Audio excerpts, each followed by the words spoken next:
There are places on this earth that should not exist, structures that defy explanation, ruins buried so deep beneath jungle floors and ocean waves that the very ground itself seems to be keeping secrets. Legends passed down through generations that speak of creatures, cities, and civilizations so ancient that modern science has only just begun to scratch the surface of what they might reveal. We live in an age where technology has given us tools our ancestors could never have imagined, satellites that peer through rainforest canopies, sonar systems that map the ocean floor, dating techniques that can reach back tens of thousands of years into the past. And yet, the more we discover, the more we realize how much we do not know. Every generation of archaeologists, historians, and explorers has believed that it stood at the edge of the known world, looking out into a vast darkness of the unknown, and every generation has been humbled. What we once thought were the oldest cities, the earliest civilizations, the first stirrings of human complexity, these assumptions are being overturned one discovery at a time. Stones carved by human hands have been found in places where no civilization was supposed to exist. Genetic evidence has revealed that our ancient ancestors shared the world with beings so different from us that they almost seem mythological.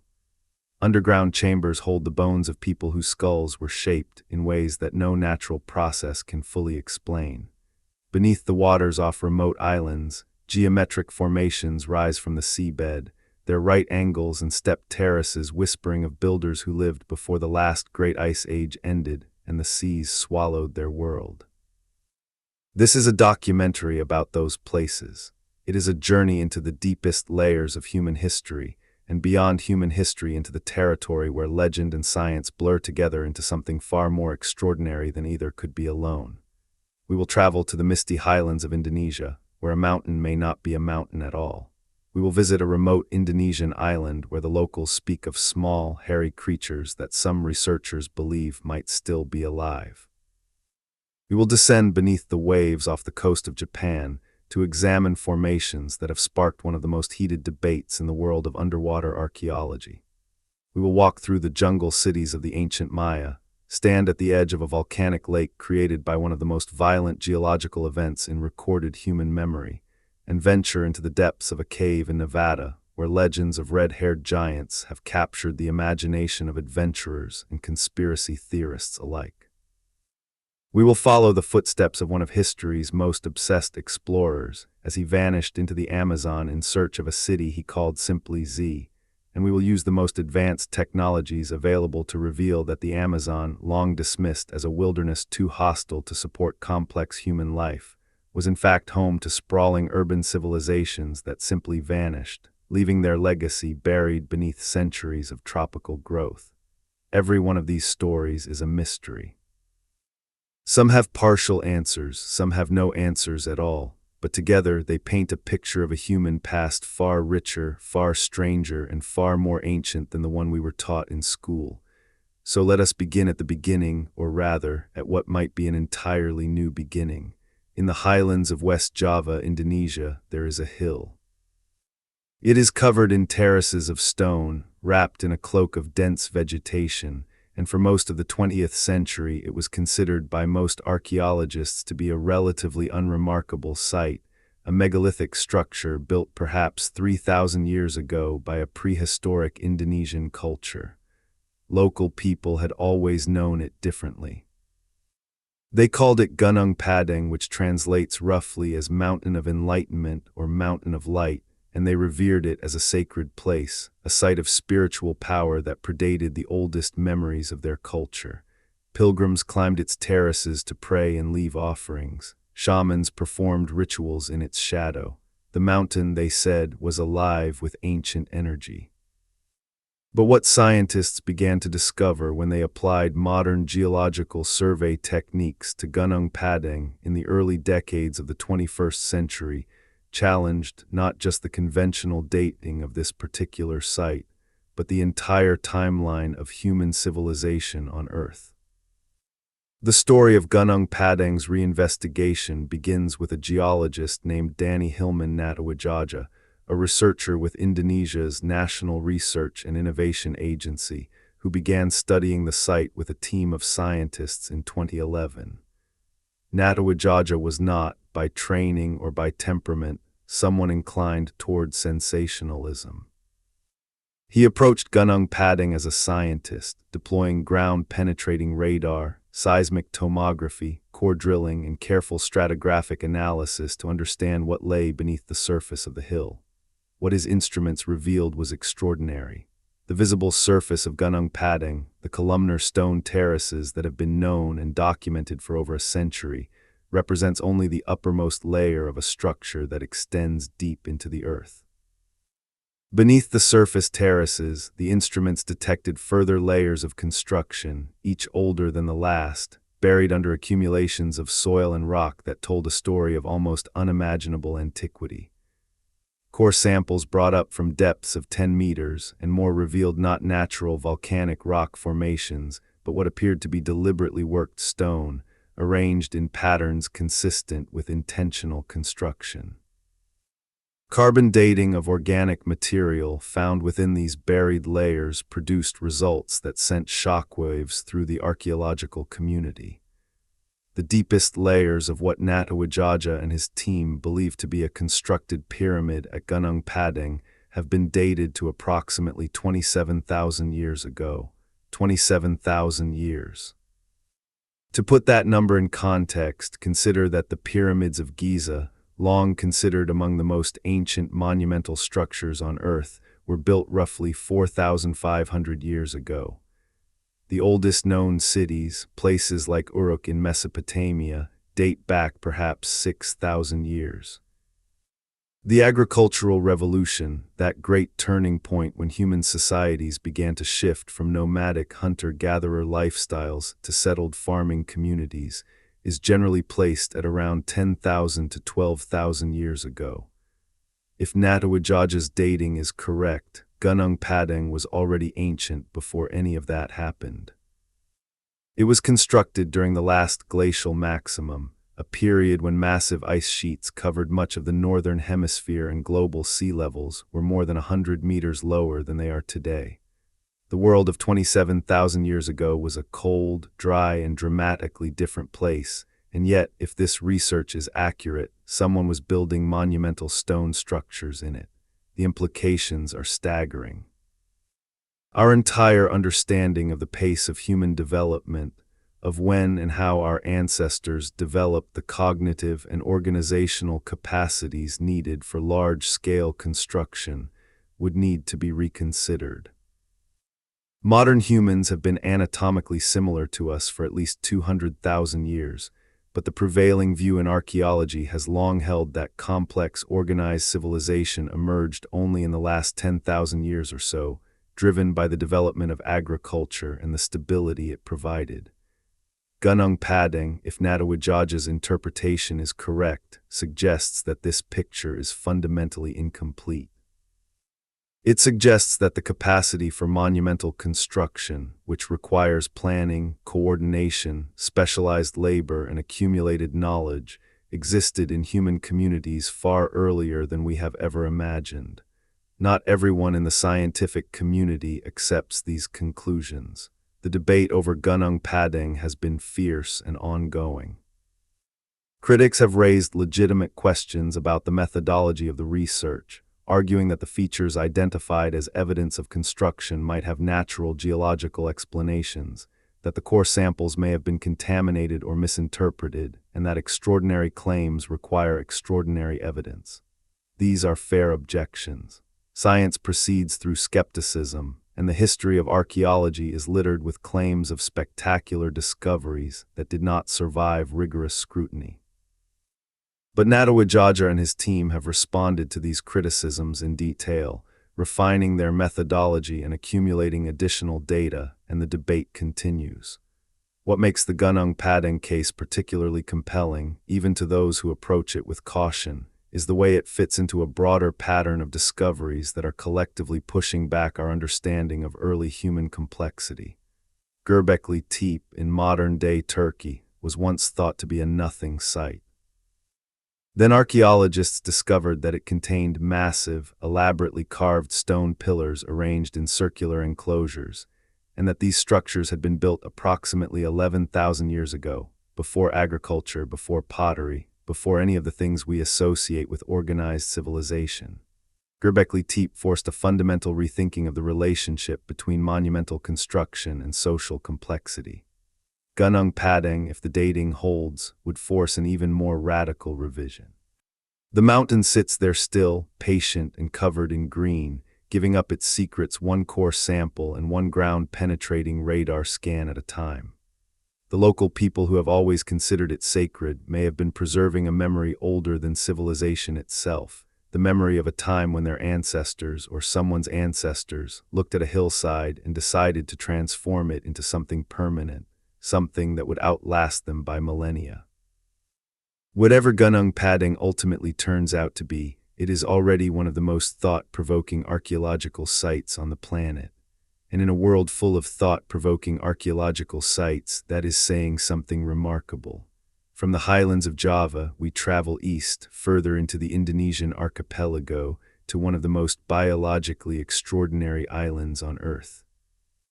Flores is a long, rugged island in the Lesser Sunda chain, a place of dramatic volcanic landscapes, ancient forests, and remarkable biodiversity. It is an island where, even today, the natural world seems to operate by different rules than it does in more familiar places.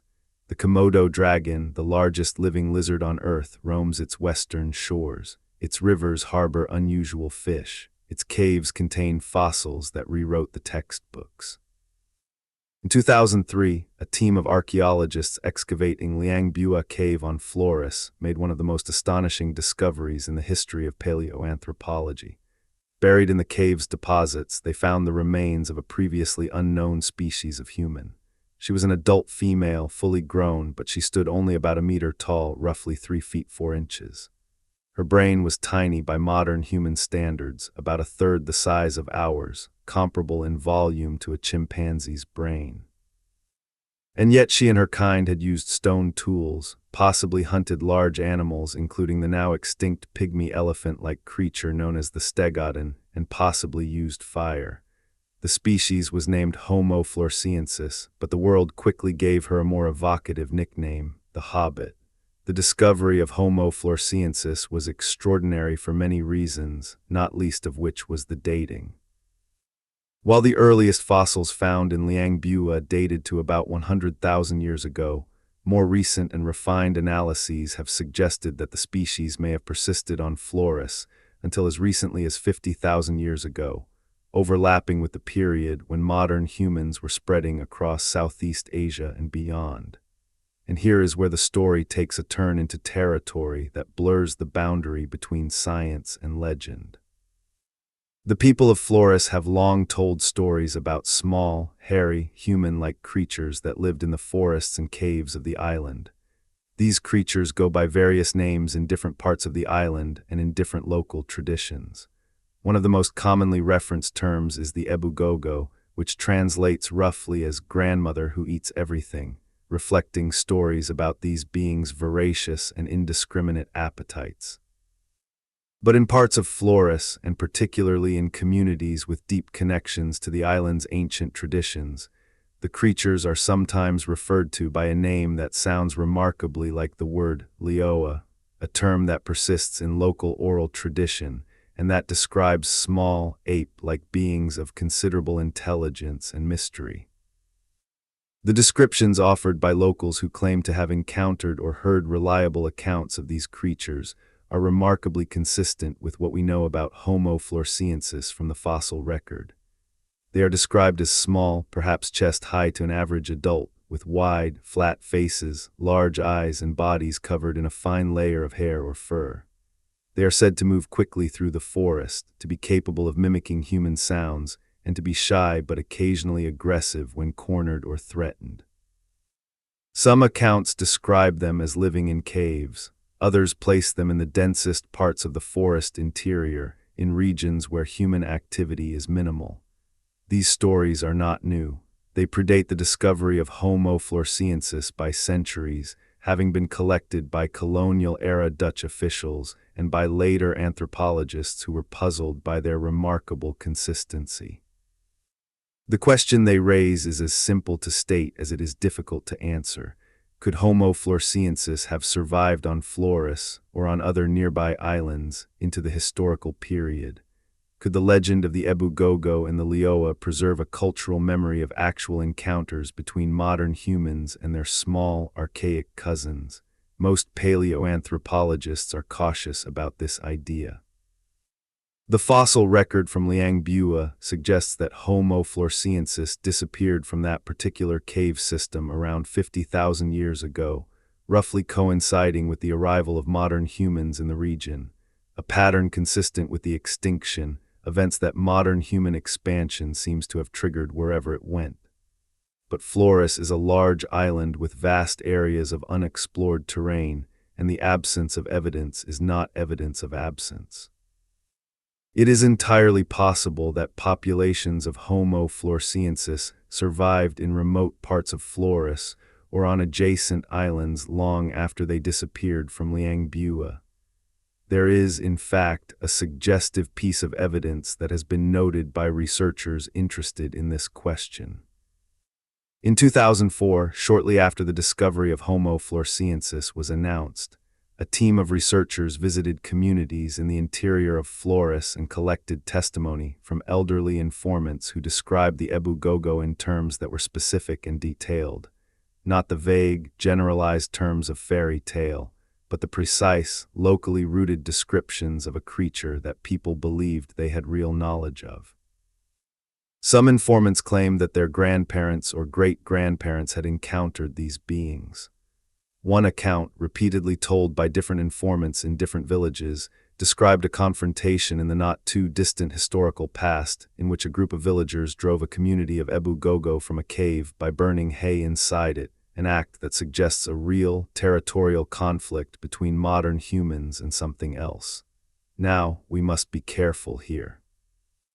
Oral traditions are not scientific evidence.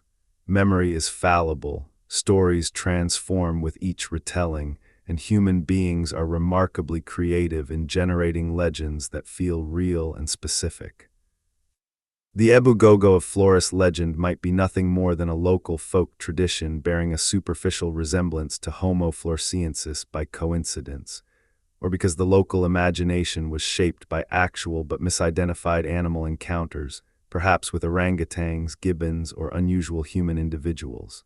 We do not know, but here is what makes this particular mystery so compelling. We know with absolute certainty that Homo floresiensis existed. We have its bones. We have its stone tools. We have evidence of its behavior, however fragmentary. We know it shared the world with modern humans, and we are operating in a region of the world, the Indonesian archipelago, where biology routinely produces surprises, where islands serve as isolated laboratories for evolution, and where large areas remain only minimally surveyed by scientists. The question of whether Homo floresiensis survived into the historical period is not a question that can be definitively answered with what we currently know. It remains open, and open questions are the ones that keep scientists and all of us searching. The forest interior of Flores remains largely unexplored. The caves that dot its volcanic landscape have not been comprehensively surveyed. The rivers that cut through its hills may still carry secrets in their banks and floodplains. Future research, more fossils, more systematic surveys of the island's interior, perhaps even environmental DNA sampling of cave sediments, may one day provide a more definitive answer.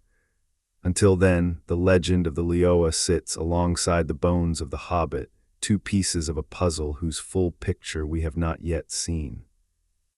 Leave Indonesia for a moment and travel north and east across the Pacific, following ocean currents and trade winds to the edge of the Japanese island chain, to a place where the ocean itself holds a mystery.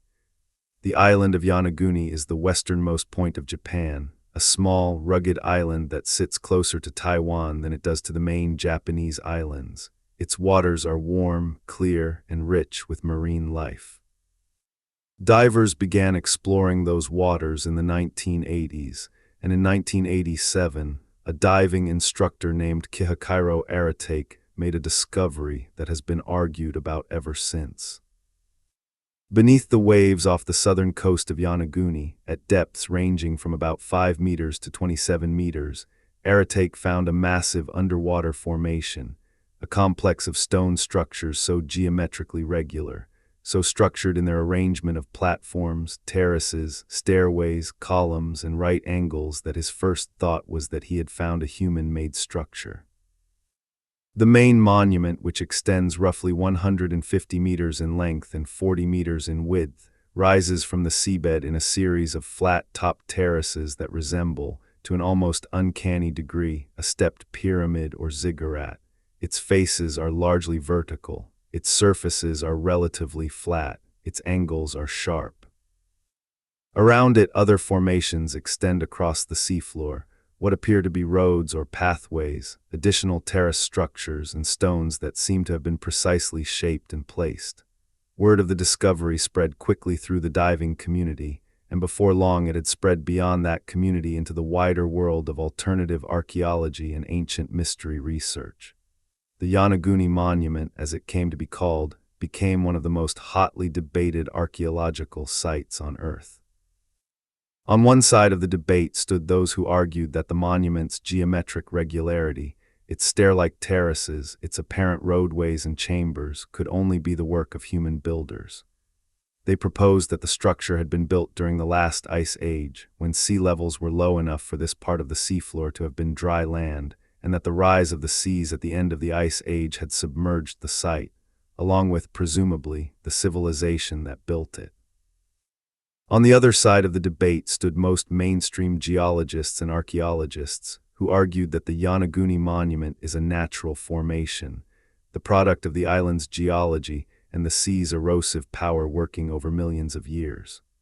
The rocks of Yonaguni are primarily mudstone and sandstone, materials that fracture along regular planes when subjected to the stresses of wave action and tidal forces. This fracturing, the skeptics argued, could produce the flat surfaces, right angles, and terraced formations seen at the monument without any human involvement at all. They pointed to similar natural formations found elsewhere in the world, and they noted the absence of any artifacts, tools, pottery, carvings, or other unmistakably human-made objects at the site that would confirm human construction. The debate has never been fully resolved, and it is unlikely to be resolved to everyone's satisfaction in the near future. What makes it particularly interesting, from the perspective of someone trying to assess the evidence honestly, is that both sides have legitimate points to make. The geological argument for natural formation is scientifically sound. The rock types present at Yonaguni are known to fracture in geometrically regular ways, and nature is capable of producing shapes that look designed when they are not. But the accumulation of geometric features at this particular site, the terraces, the right angles, the apparent stairways, the formations that look remarkably like roads, is unusual even by the standards of naturally fractured sandstone. The probability that all of these features would occur together in one place by chance alone gives some researchers pause. There is also the question of context. If the Yonaguni Monument was above sea level during the last ice age, and the geological evidence strongly suggests that it was, then it existed in a region that was inhabited by human beings. The ancestors of the Japanese people, as well as various other human populations, were present in this part of Asia during the Ice Age. They were sophisticated enough to navigate the sea crossings that must have been required to populate the island chains of what is now Japan. The question is not whether they were capable of building something like the Yonaguni Monument. Whether or not they did so is an empirical question that requires empirical evidence. The question is whether what we see on the seafloor off Yonaguni reflects natural geology, human construction, or some combination of both, perhaps a natural rock formation that was modified and enhanced by human builders, a practice that has been documented at numerous sites around the world. The Japanese government has not officially classified the Yonaguni Monument as a cultural heritage site, reflecting the official position that it is probably natural in origin. But research continues, both by Japanese scientists and by international researchers drawn to the site by its extraordinary visual character and its tantalizing implications. Underwater archaeology is inherently difficult. The conditions are challenging, survey methods are limited, and the sea does not give up its secrets easily. But advances in underwater survey technology, including high-resolution sonar mapping and underwater drones capable of systematic survey work, offer the prospect that future research may shed more definitive light on the origin of this remarkable underwater formation. For now, the monument lies beneath the warm blue water off Yonaguni, unchanging, patient, and deeply ambiguous. It is a place where the ocean floor raises questions that the surface world cannot easily answer, where geometry suggests intention but certainty remains elusive. And it is a reminder that we are still, in many ways, at the beginning of our exploration of our own planet's hidden history. Let us now turn from the waters of the Pacific to the jungles of Central America, to the world of one of the most remarkable civilizations that has ever flourished on Earth.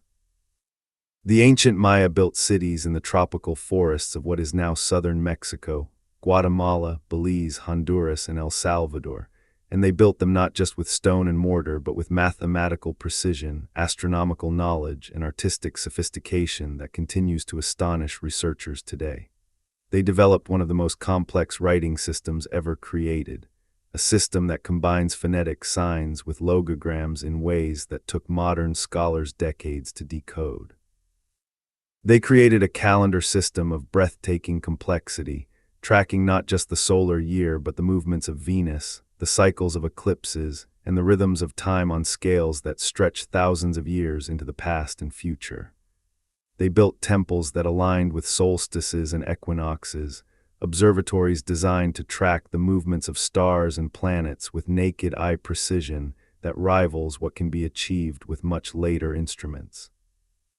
The Maya did all of this in a tropical environment that most modern people would find deeply challenging, in the middle of dense rainforest, in a climate of intense heat and humidity, with limited access to metal tools and without the benefit of the wheel or large draft animals.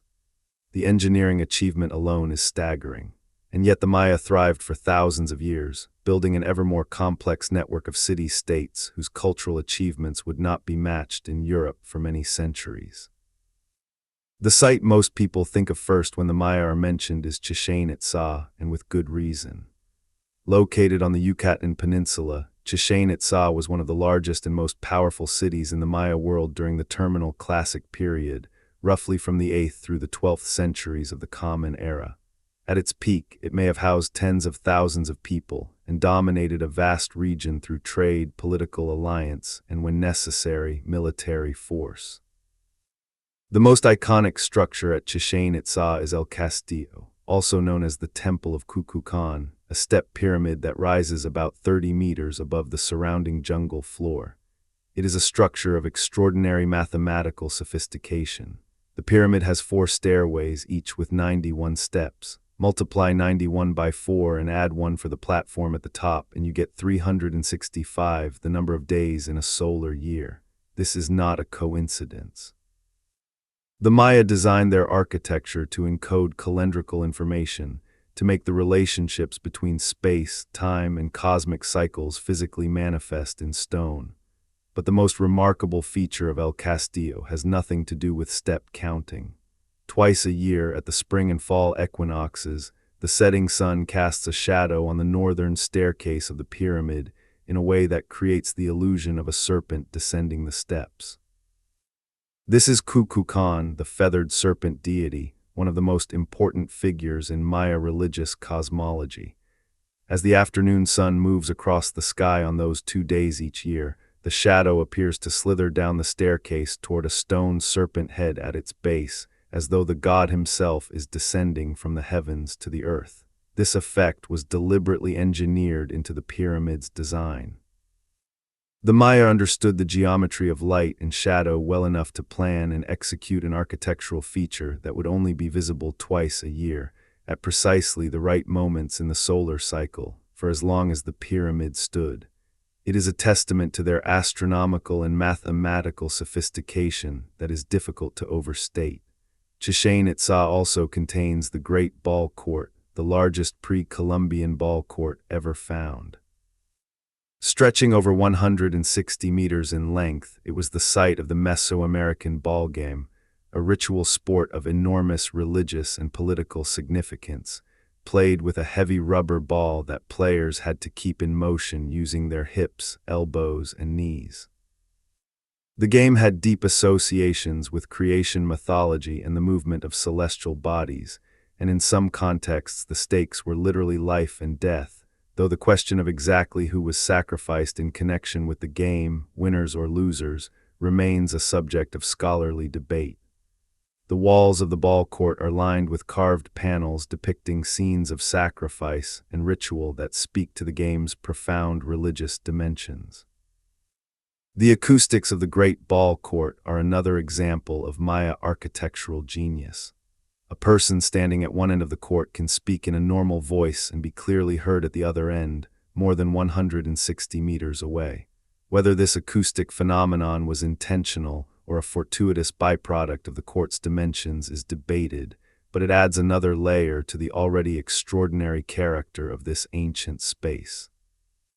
But Chichén Itzá, as remarkable as it is, represents only one facet of the Maya world.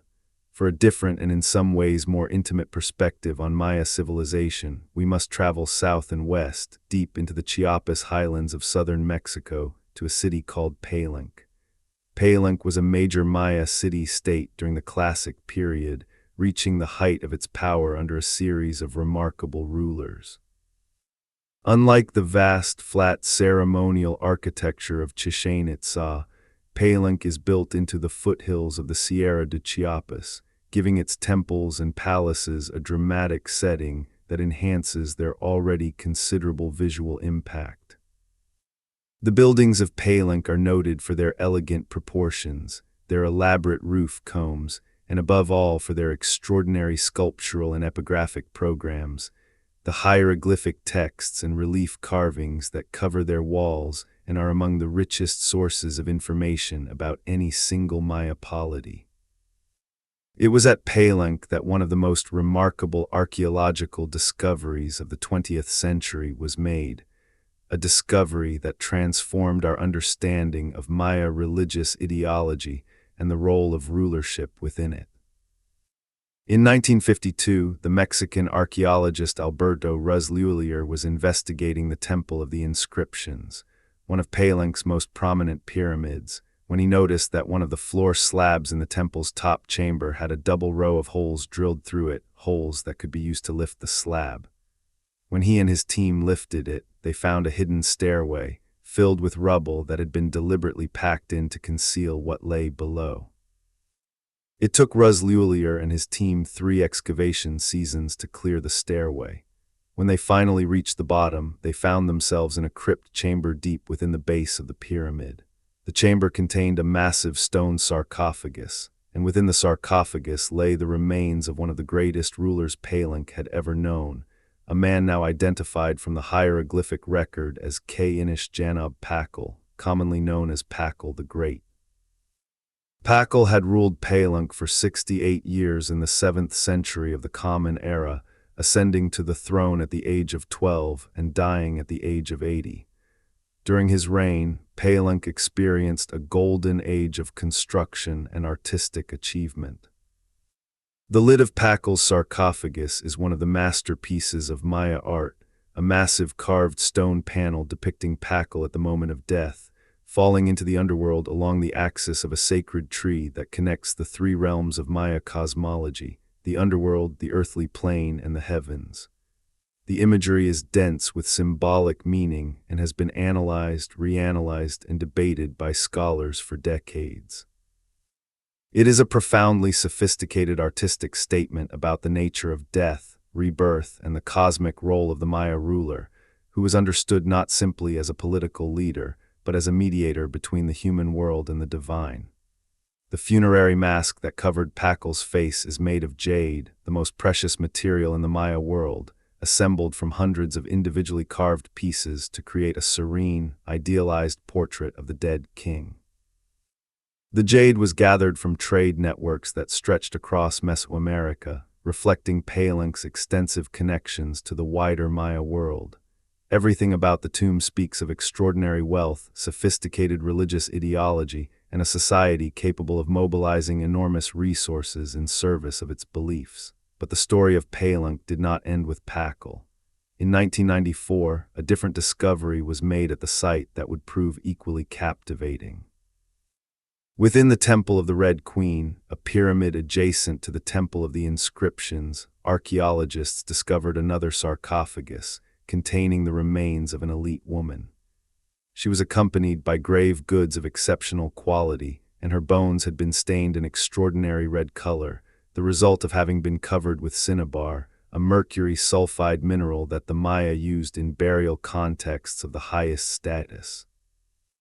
It was this red staining that gave the unnamed occupant her evocative title, the Red Queen. The identity of the Red Queen became one of the most intriguing puzzles in Maya archaeology. She was clearly a person of extraordinary importance. The quality of her burial, the structure built to contain her, the grave goods that accompanied her, all spoke of someone who occupied one of the highest positions in Palenque's social hierarchy. But she was not identified by name in the available inscriptions from the site. Researchers proposed various candidates based on textual evidence. An analysis of her skeleton and of the isotopic composition of her bones eventually provided strong evidence that she was closely related to Pakal the Great, possibly his wife, Lady Tiziak Buajo, who is mentioned in hieroglyphic texts from the site. The Red Queen's discovery was significant not just as an individual finding, but for what it revealed about the role of women in Maya society. The Maya world was not, as was once assumed, an exclusively patrilineal, male-dominated society in which women played marginal roles. The epigraphic and archaeological record increasingly reveals a more complex picture, one in which certain women wielded substantial political and religious authority, in which female rulers occasionally governed major city-states, and in which elite women were buried with the same care and devotion as elite men. The Red Queen is part of this revised picture, a reminder that the Maya world was as varied and complex in its social organization as any other great civilization. Yet for all their greatness, the Maya city-states ultimately declined. The classic period of Maya civilization reached its height between approximately 250 and 900 of the Common Era, and then over the course of the 9th and 10th centuries, the great cities of the southern lowlands were progressively abandoned. Temples fell silent, populations dispersed, stele ceased to be carved, the administrative and ritual machinery of the classic Maya polities ground to a halt. For generations, scholars described this as the Maya collapse, a sudden, catastrophic end to a great civilization, as mysterious in its causes as it was dramatic in its effects. But new research, drawing on a much richer body of evidence than was available to earlier generations of scholars, has significantly revised this picture. The decline of the classic Maya was not sudden, and it was not uniform, and it was not total. What actually happened was a long, complex, geographically varied process of political fragmentation, population movement, and social reorganization that unfolded over multiple generations and took different forms in different parts of the Maya world. The factors that contributed to this decline were multiple and interconnected. Extended droughts identified through analysis of cave formations and lake sediments clearly played a role. The Maya agricultural system, based on intensive cultivation of a limited range of crops in a highly seasonal rainfall environment, was vulnerable to climatic disruption. But drought alone does not explain the pattern of collapse. Many regions that experienced severe drought did not collapse in the same way or at the same time as regions that experienced less climatic stress. What the new research increasingly emphasizes is the role of political and social instability. The classic Maya world was not a single unified state, but a competitive, fractious system of city-states engaged in almost constant warfare, alliance-making, betrayal, and political maneuvering. Inscriptions from the period document endless cycles of conflict, the capture and sacrifice of rival rulers, the shifting of tributary relationships, and the exhausting competition for dominance among the great powers of the Maya heartland. This political environment placed enormous pressure on the resources and productive capacity of individual polities, resources and capacity that were simultaneously being stressed by climatic deterioration. The combination of prolonged drought, intensified warfare, disrupted trade networks, declining agricultural productivity, and the social stresses generated by all of these factors created conditions in which the classic Maya political system became impossible to maintain. Rulers lost the ability to fulfill their core functions, to intercede with the gods, to ensure the rains came, to provide food and stability, and the elaborate spectacle of ceremonial life that legitimized their authority. People stopped following leaders who could no longer deliver. Cities were gradually abandoned, not in a single dramatic moment of catastrophe, but through a slow hemorrhaging of population as people moved to more sustainable or more politically stable locations. This process took generations to complete, and crucially, it was not the end of the Maya. In the northern Yucatan, cities like Chichén, Itzá, and later Uxmal and Mayapan continued to flourish for centuries after the southern lowland polities had collapsed. Maya communities survived in every part of the Maya world, maintaining cultural traditions, practicing their religion, speaking their language. When European colonizers arrived in the 16th century, they encountered Maya people, millions of them, very much alive. The Maya are alive today. There are millions of Maya people living in Mexico, Guatemala, and Belize, speaking Maya languages, maintaining cultural practices with deep roots in the pre-Columbian past. The story of the Maya is not a story of collapse and disappearance. It is a story of transformation, adaptation, and survival.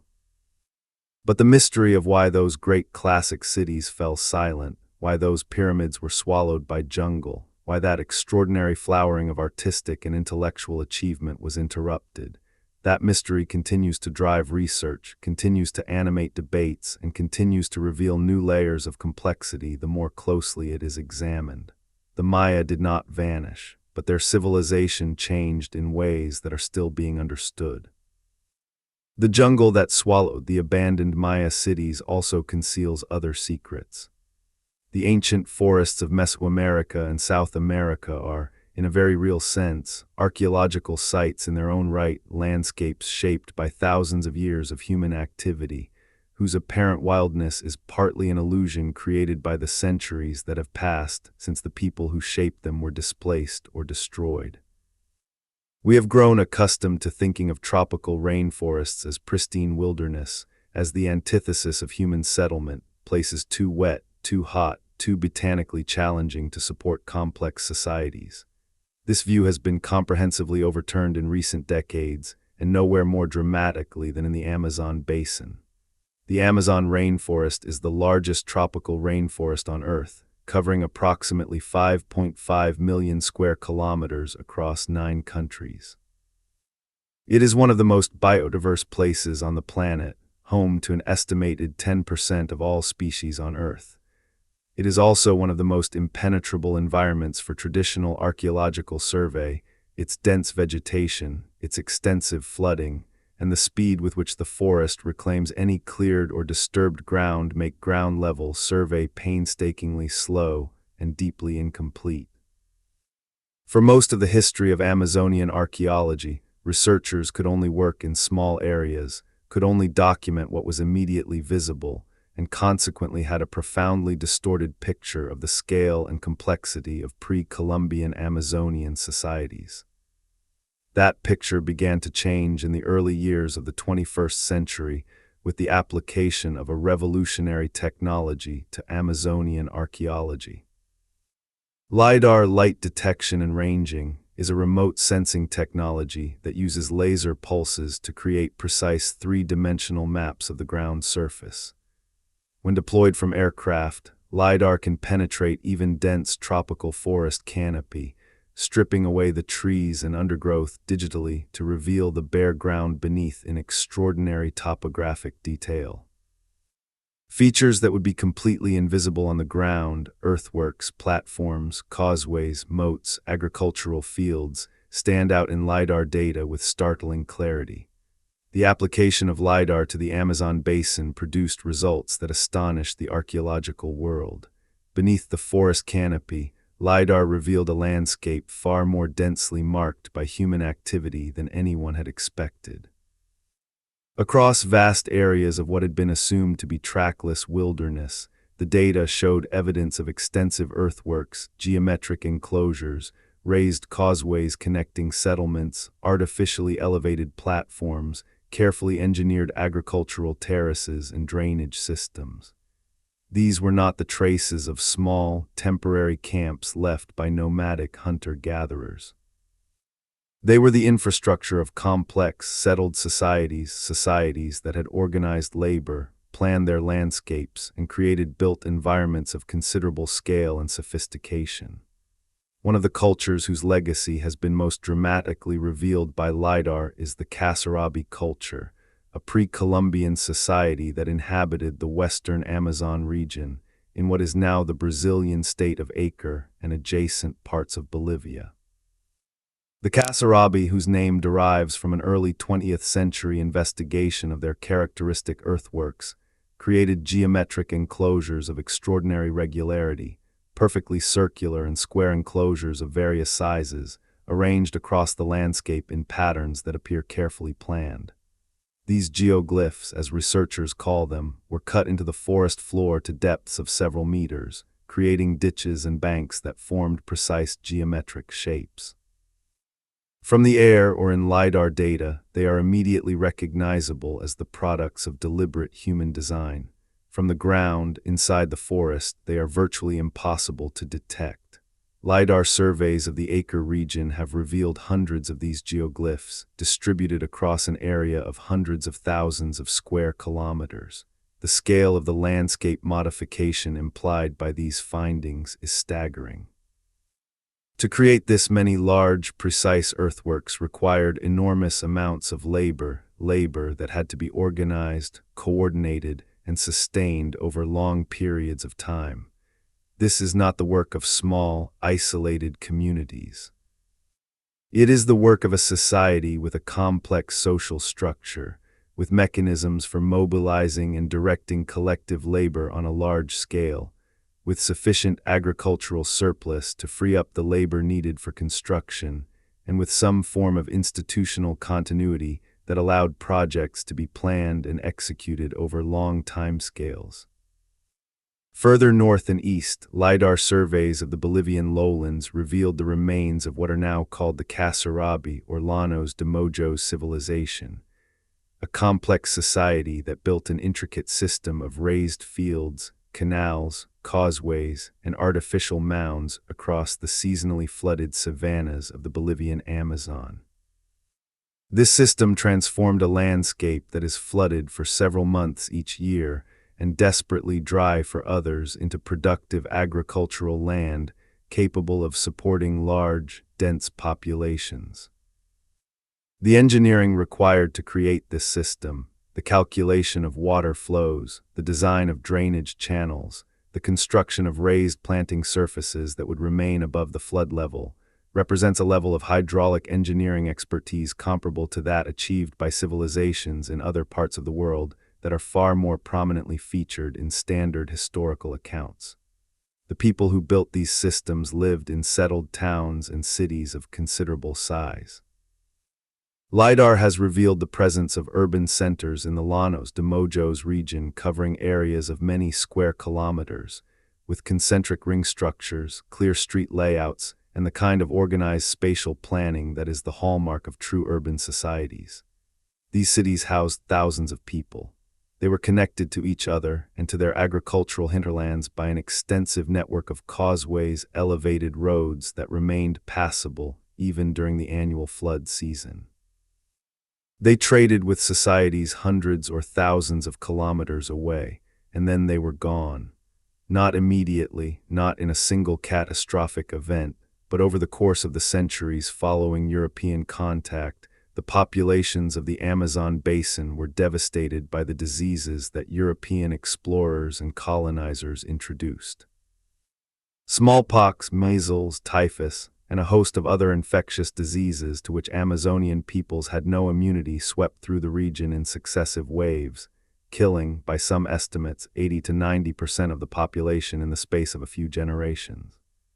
Communities that had maintained complex urban societies for centuries were reduced to a fraction of their former size, their social institutions disrupted, their accumulated knowledge lost, their built landscapes slowly reclaimed by the forest.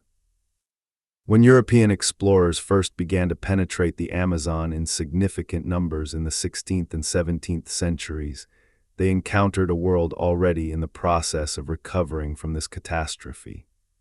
Some of them, like the Spanish explorer Francisco de Orellana, who traveled the length of the Amazon River in 1541, reported seeing extensive settlements along the river banks, dense populations, and sophisticated societies.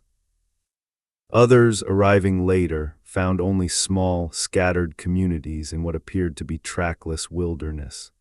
Historians and anthropologists who read these accounts without the context of the disease catastrophe found them contradictory and puzzling. Some dismissed the accounts of large populations and complex societies as exaggeration or fantasy. We know now that the early accounts were more accurate than the later ones, and that the apparent wilderness of the Amazon basin is not a primordial state, but a product of demographic collapse. The Amazon was a garden, a vast, managed landscape shaped by thousands of years of human activity. The extraordinary biodiversity of the Amazon rainforest itself may be partly a product of human intervention. Many of the tree species that dominate Amazonian forests are species that were cultivated and propagated by pre-Columbian peoples, their distributions shaped by human planting and management decisions made over millennia. Even the forest is, in a sense, an artifact. The Lidar revolution in Amazonian archaeology is still in its early stages. The surveys conducted so far have covered only a fraction of the Amazon basin. As coverage expands, researchers expect to find many more hidden settlements, more extensive earthwork systems, more evidence of the complex societies that shaped this landscape for thousands of years before their world was ended by the diseases that European contact brought. Each new LiDAR survey adds to a picture that was invisible a generation ago, a picture of an Amazon not as wilderness but as homeland, as the site of one of the most extensive and sophisticated experiments in sustainable tropical civilization that the world has ever seen. The search for lost cities in the Amazon has a long and complex history, and not all of it has been conducted with the detached, systematic approach of the LiDAR surveys. One of the most dramatic episodes in this history involves a man named Percy Fawcett, a British Army officer, geographer, and surveyor who became one of the most celebrated and controversial figures in the golden age of exploration. Fawcett was born in 1867 and came to the Amazon through his work as a boundary surveyor for the Royal Geographical Society, which sent him to South America on a series of expeditions in the first decade of the 20th century. His task was to survey and demarcate the borders between Bolivia, Brazil, and Peru in the Amazon basin, work that required him to spend months at a time in some of the most remote and challenging terrain on Earth. These expeditions transformed him. He became obsessed with the Amazon, with its dangers and its beauty, with the indigenous peoples he encountered along its waterways, and above all with the tantalizing possibility that somewhere in its depths lay the ruins of a civilization that no European had ever seen. Fawcett built this conviction on a foundation of diverse and questionable evidence. He collected accounts from indigenous informants about cities in the interior.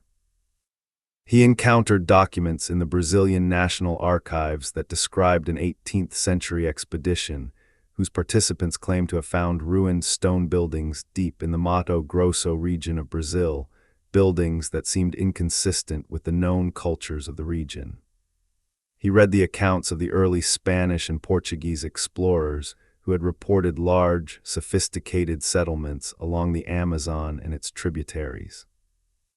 And he synthesized all of this into a conviction that there existed somewhere in the unexplored interior of South America the ruins of a great civilization, a lost city that he designated, with characteristic understatement, simply as Fawcett was not a fool.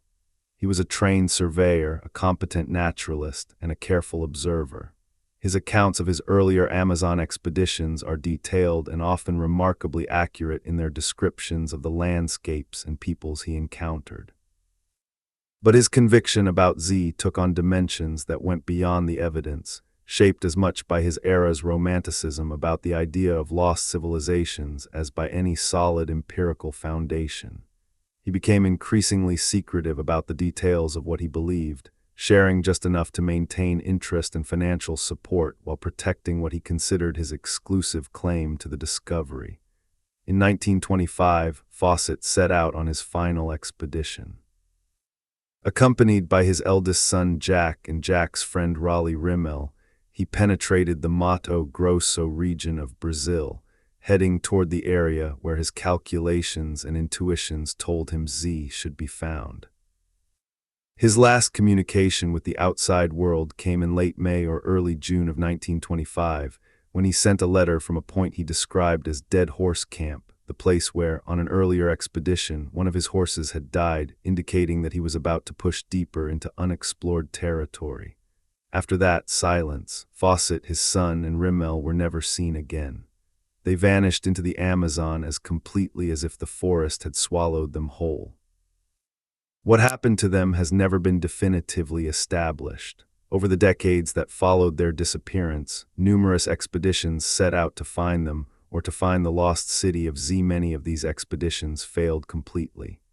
Several of their members died. A few produced claimed sightings of Fawcett or reported encounters with indigenous people who seemed to have knowledge of his fate, but none of these reports were ever verified. The most likely explanation is that Fawcett and his companions died in the jungle, from disease, starvation, hostile encounter with indigenous peoples, or some combination of these factors, and that their remains were consumed by the forest without trace. But the legend of the lost city of did not die with Fawcett. It has persisted and grown, generating books, films, and countless expeditions over the century since his disappearance. And in a curious twist of historical irony, the Lidar research that has revealed the reality of complex pre-Columbian Amazonian civilizations has given the legend a new and unexpected resonance. Fawcett's intuition that the Amazon once harbored complex, sophisticated societies, an intuition that was dismissed as fantasy by most of his contemporaries and by many later researchers, turns out to have been essentially correct. The Amazon did support large, complex civilizations. There were, in a meaningful sense, lost cities in the jungle, not necessarily in the specific form or location that Fawcett imagined, and certainly not the kind of megalithic stone-built cities that popular imagination conjured from his accounts, but real, large, planned urban settlements that archaeology is only now beginning to document. Fawcett was wrong in his methods, wrong in many of his specific claims, and ultimately wrong to lead his son and his friend into a wilderness they were not equipped to survive.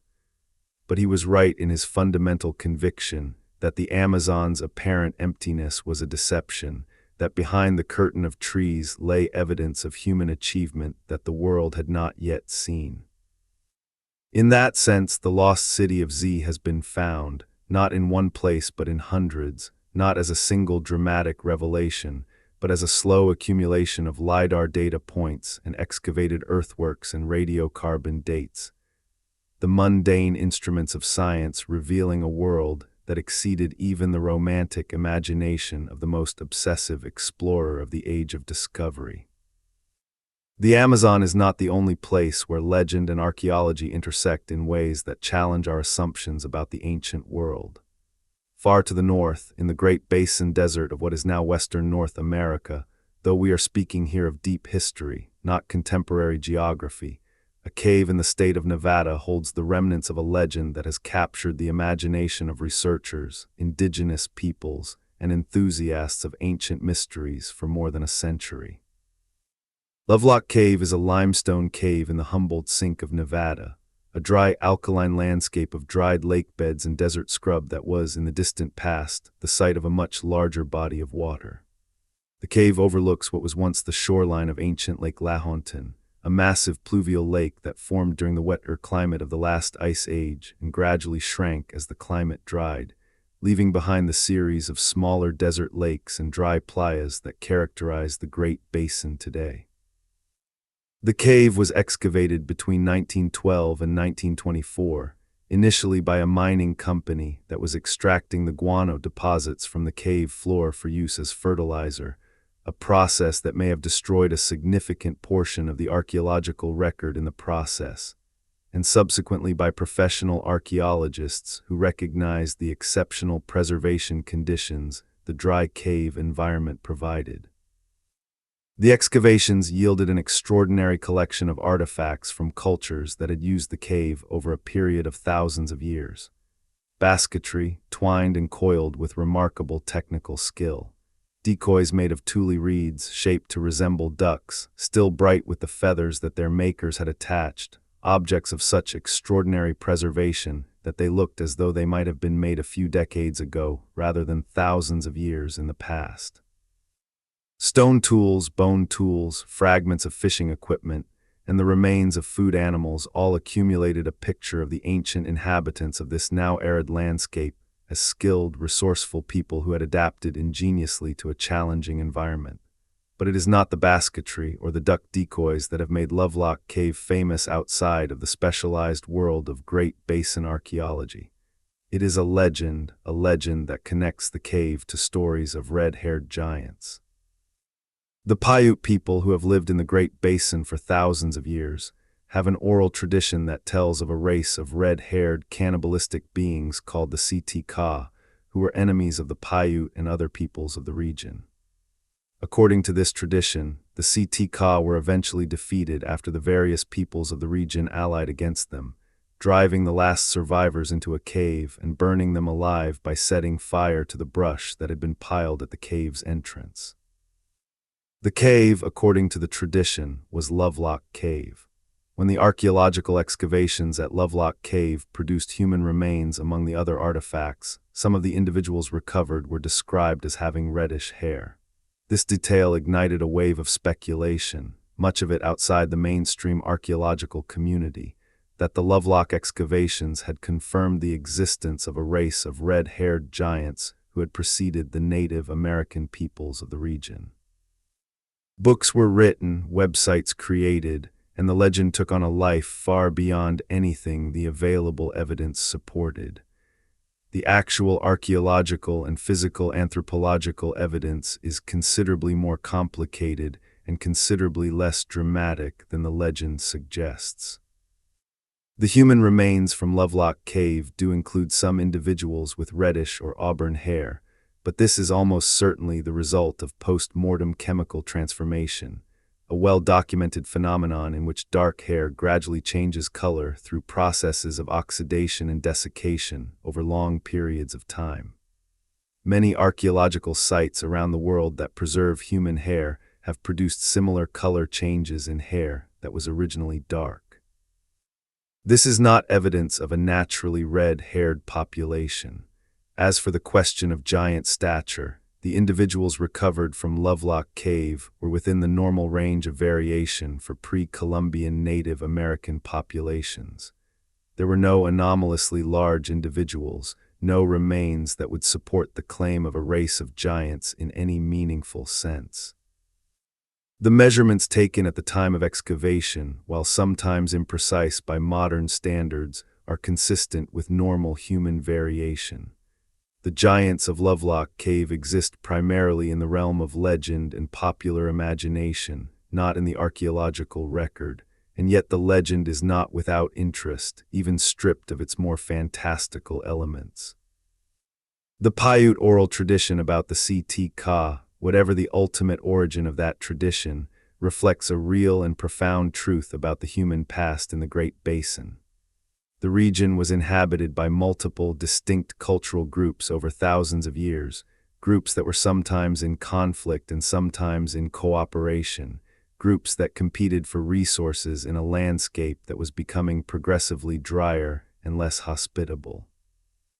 The memory of conflict between ancient peoples, preserved in oral tradition in the form of stories about monstrous enemies, is a phenomenon found in many cultures around the world, and it often contains a kernel of historical reality beneath the mythological elaboration. Lovelock Cave continues to be an important archaeological site. Its extraordinary preservation conditions make it a window into the daily life of Great Basin peoples over thousands of years, and ongoing research, including increasingly sophisticated analysis of the artifacts and biological materials recovered from early excavations, continues to refine our understanding of who used the cave, when, and how. The red-haired giants have not been found there. But the people who actually lived around ancient Lake Lahontan, the skilled basket makers, the ingenious duck decoy hunters, the inhabitants of a world that no longer exists, are being revealed in ever greater detail. And their story, while lacking the dramatic grandeur of giant mythology, is in many ways more remarkable. The story of human communities that sustained themselves for thousands of years in one of North America's most challenging environments, adapting to dramatic climate change, developing remarkable technologies, and maintaining cultural traditions that persisted across millennia. From the dry desert caves of the Great Basin, let us travel south and west to a very different kind of ancient mystery, one born not from human construction but from the catastrophic power of the earth itself. In the high Cascade Range of the Pacific Northwest, at an elevation of nearly 2,000 meters, there is a lake of extraordinary beauty. Its waters are a blue of such intensity and purity that they seem almost unreal, a deep, vivid sapphire blue that has astonished every person who has first looked upon it. It is one of the deepest lakes in North America, reaching a maximum depth of nearly 590 meters, a liquid archive of almost unimaginable clarity and stillness. It is called Crater Lake, and the story of how it came to be is one of the most dramatic geological narratives in the history of this continent. Crater Lake occupies the caldera of a volcano, not just any volcano, but what was once one of the dominant peaks of the entire Cascade Range. The mountain that preceded Crater Lake was called Mazama by geologists, after the mountaineering club that first gave it a name.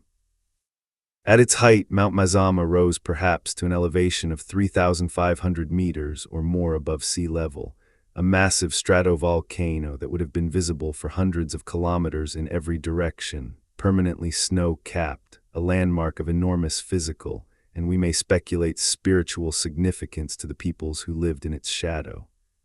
Approximately 7,700 years ago, Mount Mazama erupted. Not in the way that most volcanic eruptions happen, not in a steady, relatively contained outpouring of lava, but in a cataclysmic eruption of a type called a Plinian eruption, named for Pliny the Younger, who described the eruption of Vesuvius in 79 of the Common Era. A Plinian eruption ejects enormous quantities of material into the upper atmosphere at tremendous velocity, creating a column of ash and gas that can rise tens of kilometers into the sky. The Mazama eruption produced a volcanic column that reached an estimated 50 kilometers in altitude, nearly 5 times the cruising altitude of a modern commercial aircraft. The immediate effects of the eruption were catastrophic across a vast region.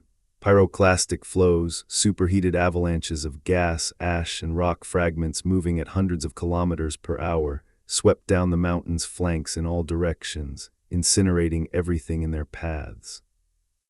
Thick layers of volcanic ash fell across an area of hundreds of thousands of square kilometers, blanketing the landscape of the Pacific Northwest and depositing measurable quantities of material as far away as the Great Plains. And then, as the eruption drained the magma chamber beneath the mountain itself collapsed. The summit and much of the upper structure of Mount Mazama fell inward into the emptied chamber, creating a caldera, a roughly circular depression, several kilometers across and over a kilometer deep.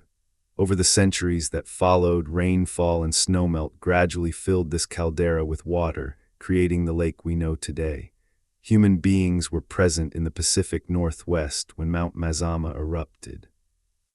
Archaeological sites in the region preserve the layer of Mazama ash as a stratigraphic marker, and sites both below and above that layer document human occupation of the region before and after the eruption. The people who witnessed the eruption of Mount Mazama, the ancestors of the Klamath and Modoc peoples, among others, survived it.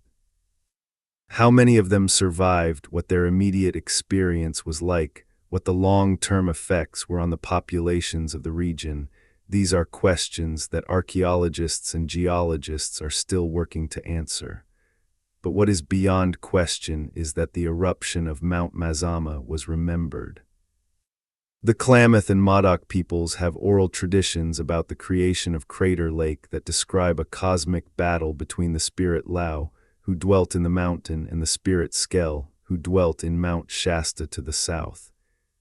In this tradition, the great eruption is framed as a battle between these two supernatural beings, and the creation of the lake is the aftermath of that battle, the consequence of divine conflict.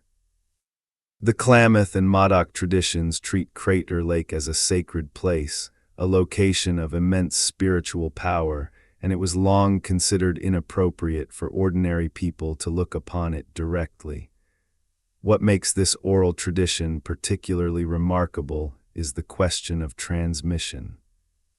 If the Klamath and Modoc oral traditions genuinely preserve a memory of the eruption of Mount Mazama, that memory has been maintained, transmitted, and adapted across approximately 380 generations, a chain of human memory stretching back nearly 8,000 years.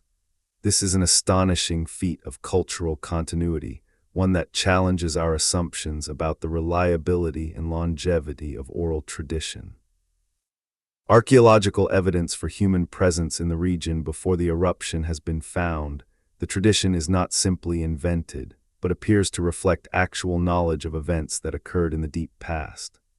The preservation of memories of catastrophic geological events in oral tradition is a phenomenon that has been increasingly recognized and studied by researchers in what has come to be called geomythology, the study of the geological knowledge preserved in myths and legends. Aboriginal Australian traditions appear to preserve memories of events that occurred during and after the last ice age, including the flooding of coastal areas as sea levels rose. Similar claims have been made for traditions in other parts of the world. These claims are difficult to verify in most cases, but the Crater Lake traditions are among the most compelling examples, because the geological event in question is so well dated and so dramatic that a genuine cultural memory of it would be expected to produce exactly the kind of tradition we find. A tradition of catastrophic supernatural conflict, followed by the creation of a sacred body of water. The lake lies there still, a hole in the sky of the Cascades, reflecting the blue of the heavens in a color so pure it seems to belong to another world. Its waters are among the clearest in the world, its depth a reminder of the violence that created it. Geologists monitor it for signs of renewed volcanic activity. The system that produced Mazama is not dead, only dormant, and the Klamath people continue to regard it with reverence. An ancient mountain became an ancient lake, and the memory of the transformation was kept alive across 250 generations of human lives. It is one of the most remarkable stories in the entire history of this planet. We began our journey on this first part of the documentary in the highlands of Java, with a mountain that may be something far older and stranger than a mountain. We have traveled across the Indonesian archipelago to an island where the legend of small, ape-like beings might be the echo of an encounter with a species that evolution had kept separate from our own lineage for hundreds of thousands of years. We have descended beneath the waves of the Pacific to examine formations that may, or may not, be the submerged remains of a civilization that the sea swallowed at the end of the last ice age.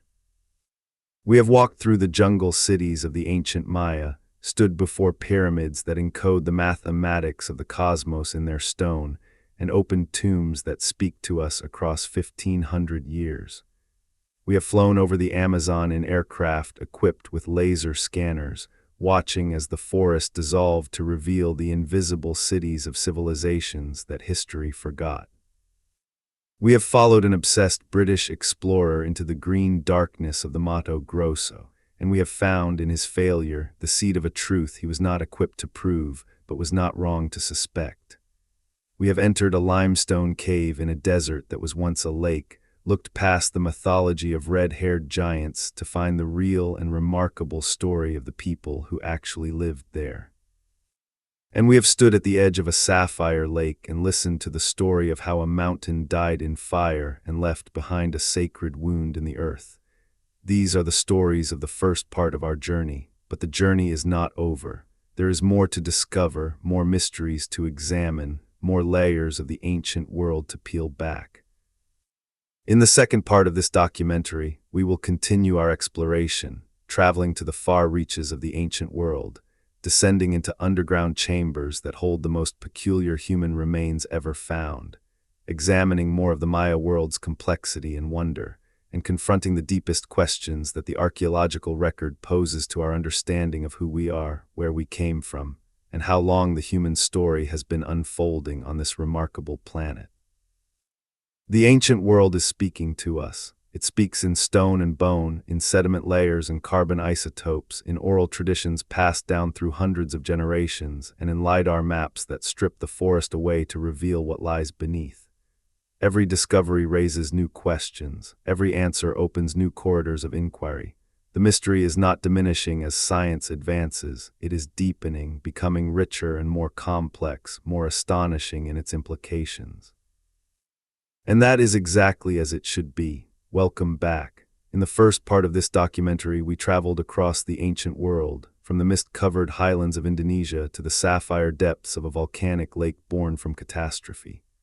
We examined pyramids that should not exist, creatures that might have walked alongside our ancestors, underwater formations that challenge the boundaries between natural geology and human construction, and lost cities swallowed by jungle and time. We peered into royal tombs sealed for 15 centuries and flew over rainforests to find the invisible fingerprints of civilizations that history forgot. We followed an obsessed explorer into the green darkness of the Amazon and found in the failure of his quest the seed of a truth that modern science would eventually confirm. But our journey is far from over. The ancient world has more to say. The mysteries we have examined so far are in many ways the prologue to an even deeper set of questions.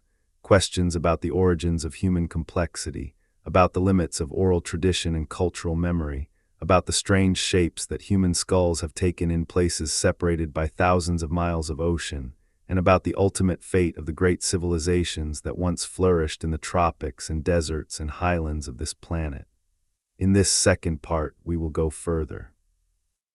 We will descend into underground chambers beneath a Mediterranean island and confront some of the most puzzling human remains ever excavated.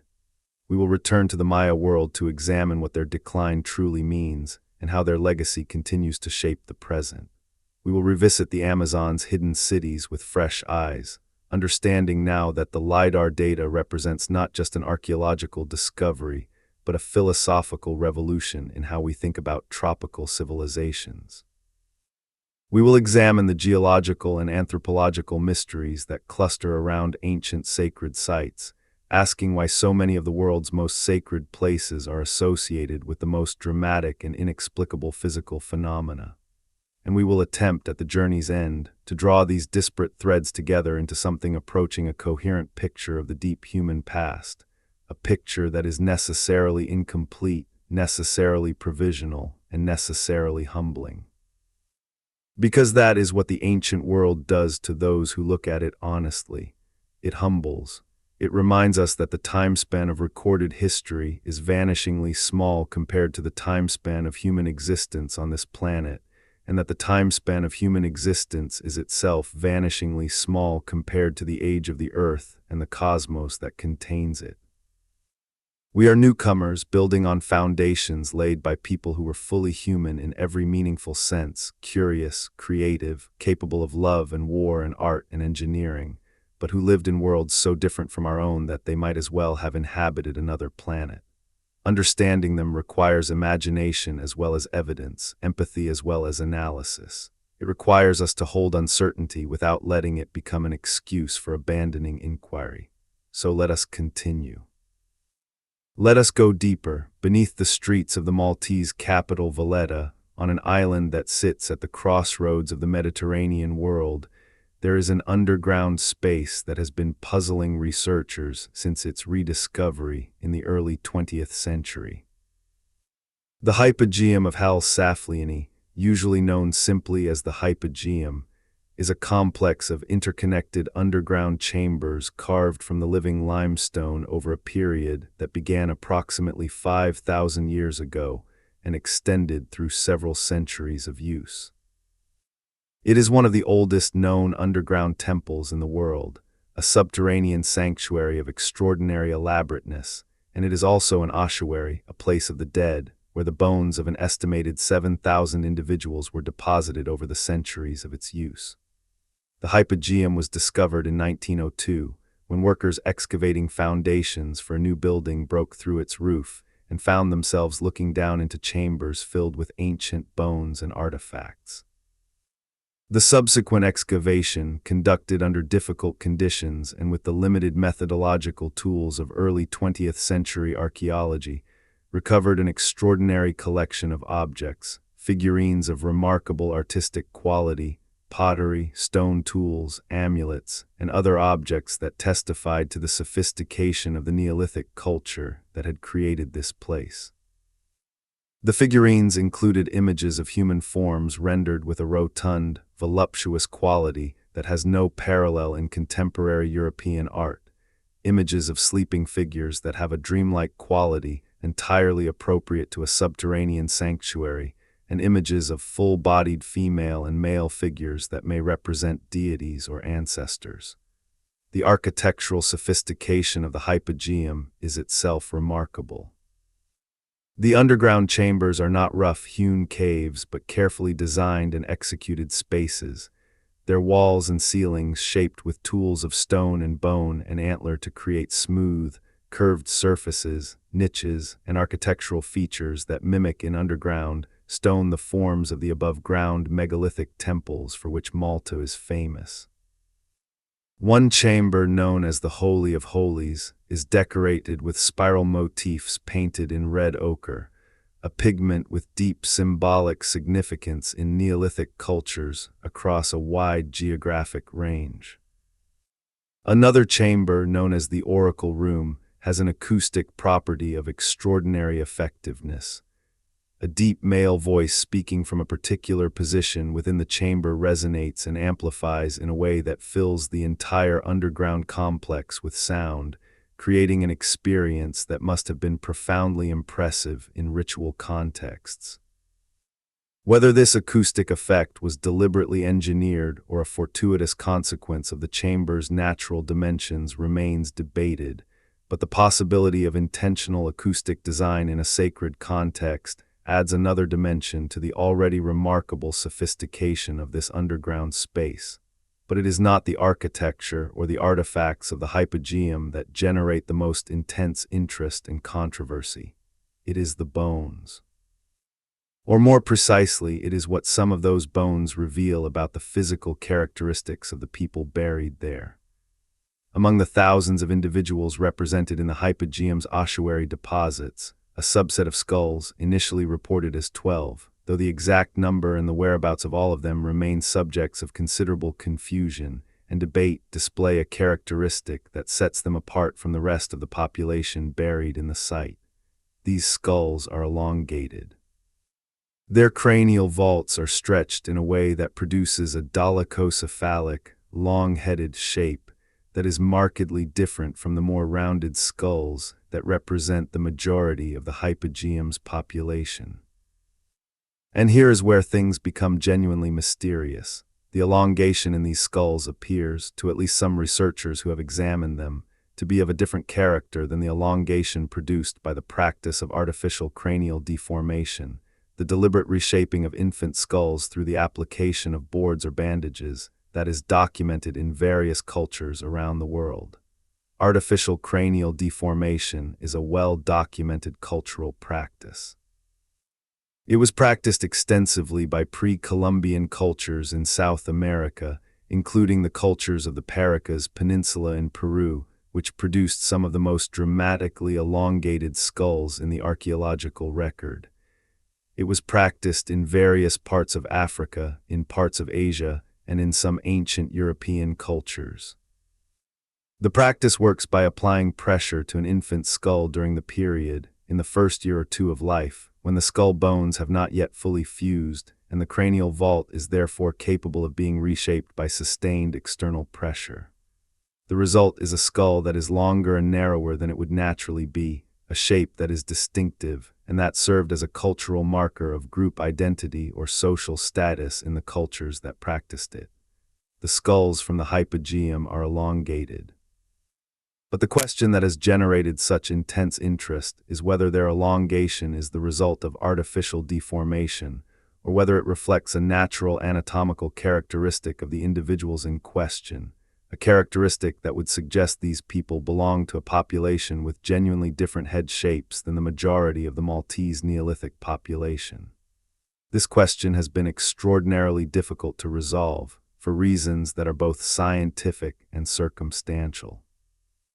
The scientific difficulty lies in the fact that distinguishing between artificial and natural cranial elongation requires detailed morphological analysis, examination of the specific patterns of flattening, asymmetry, and structural change that artificial deformation produces, and that this analysis requires direct access to the skulls in question. And here the circumstantial difficulty enters the picture. The elongated skulls from the Hypogeum have had a complicated institutional history. Following their initial documentation and display in the early 20th century, they were housed in various Maltese museums and storage facilities, and their current complete whereabouts and condition have been subjects of considerable confusion. Some researchers who have attempted to conduct systematic study of these skulls have reported difficulties in locating and accessing all of them, and the quality of the early documentation, the photographs and measurements taken in the decades after the Hypogeum's excavation, while valuable, does not fully meet the standards of modern morphological analysis. This situation has allowed speculation to flourish in the absence of definitive evidence. The elongated skulls of the Hypogeum have been invoked in support of various alternative historical narratives involving forgotten advanced civilizations, ancient migrations of anatomically unusual peoples, and connections to the similarly elongated skulls found in Peru and other parts of the world. These narratives are not supported by the available evidence, but the genuine uncertainty about the skull's precise morphological characteristics and about the full extent of their documentation creates a space in which extraordinary claims can gain traction. What the mainstream archaeological and anthropological communities have noted is this: the Malta of the Neolithic period was a remarkable place. The island's megalithic temples, structures like Gigantica, Hagar Kim, and Mnajdra, built from massive limestone blocks and dating to between approximately 3600 and 2500 before the Common Era, are among the oldest freestanding stone structures in the world, predating Stonehenge and the pyramids of Egypt by a considerable margin. The people who built them were sophisticated architects, accomplished artists, and participants in a complex ritual and social life that the Hypogeum both reflects and illuminates. Whether the elongated skulls represent artificial deformation, natural variation within the population, the presence of a distinct group within Maltese Neolithic society, or some other phenomenon entirely, is a question that deserves and requires rigorous scientific investigation. What has been partially addressed is the question of the skull's cultural context. The individuals buried in the Hypogeum, regardless of their cranial characteristics, were part of the remarkable Neolithic culture of Malta, a culture that invested enormous resources in the creation of sacred spaces both above and below ground, that developed a distinctive artistic tradition, and that participated in the broader networks of exchange and influence that connected the prehistoric Mediterranean world. Whether the elongated skulls represent a distinct social or ethnic group within that culture, perhaps a priestly elite distinguished by cultural practices including artificial cranial modification, or something else entirely, they are part of a story that is being gradually illuminated as new techniques of analysis are applied to the available evidence. Ancient DNA analysis, the same technique that has revolutionized our understanding of prehistoric European population movements in recent years, holds the potential to clarify the biological relationships between the individuals buried in the Hypogeum and the broader population of prehistoric Malta and the Mediterranean world. If the elongated skull individuals prove to be genetically distinct from the rest of the Hypogeum population, that would be a significant finding. If they prove to be genetically continuous with the rest of the population, it would suggest that artificial deformation or simple natural variation is the most likely explanation for their cranial shape. Either result would advance our understanding of this genuinely puzzling aspect of an already fascinating site. The Hypogeum lies beneath the streets of a modern city, visited by thousands of tourists each year, its oracle rooms still resonating with that extraordinary acoustic quality that turned a human voice into something that seemed to come from everywhere at once. The dead of 5,000 years ago lie still within it, their bones silently preserving a story that we are still learning to read. And the elongated skulls, wherever precisely they are now, in whatever state of documentation, remain one of the most intriguing and unresolved puzzles in Mediterranean archaeology, a reminder that even the most thoroughly studied ancient sites can still hold secrets that resist easy explanation. The Mediterranean and the Maya world are separated by thousands of miles of ocean, by thousands of years of historical development, by every conceivable cultural and geographical boundary. And yet both present us with the same fundamental experience, the experience of confronting a human past that is simultaneously familiar and deeply strange, that speaks to us across the centuries in terms we can partially understand but never fully translate. Let us return now to the Maya and to the question of what their civilization ultimately tells us about the nature of human societies, their resilience and their fragility. We discussed in the first part of this documentary the great Maya cities, Chichén Itzá with its magnificent pyramid encoding the solar year, Palenque with its royal tombs and exquisite sculpture, and the broader network of city-states that constituted the classic Maya world. We touched on the long, complex process of political and demographic decline that scholars used to call the Maya collapse and now understand as something far more nuanced and geographically varied. But we did not fully explore what that process tells us about the nature of the Maya achievement, or about what the Maya world looked like from the inside, from the perspective of the people who lived within it. One of the most important developments in Maya scholarship over the past generation has been the dramatic acceleration of progress in deciphering the Maya writing system. For most of the 20th century, Maya hieroglyphics remained largely undeciphered, a writing system of extraordinary complexity that resisted the efforts of generations of scholars.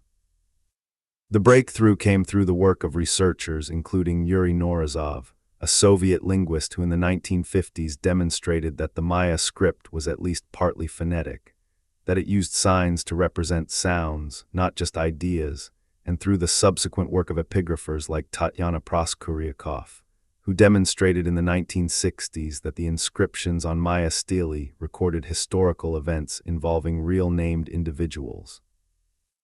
Not just mythological narratives or astronomical data. These insights, combined with the contributions of dozens of subsequent researchers, have now made the Maya script largely readable, not completely, not without ambiguity in many cases, but sufficiently for the inscriptions on Maya monuments to be understood as a genuine historical record. And what a record it is. The Maya inscriptions tell a story of dynastic ambition, political rivalry, military conquest, and the constant negotiation of relationships between rulers who sought to establish their authority through genealogical claims, ritual performance, and the demonstration of military power. The inscriptions document the accessions of rulers, their military victories, the capture and sacrifice of rival lords, the marriages that cemented political alliances, and the death and burial of kings and queens. They record the dates of these events with extraordinary precision, anchored to the Maya long count calendar in a way that allows many of them to be correlated to specific years in the calendar we use today. This historical record reveals a Maya world that was intensely, almost exhaustingly political. The classic Maya city-states were engaged in a perpetual competition for dominance, prestige, and resources that involved both direct military confrontation and complex patterns of alliance, vassalage, and political manipulation.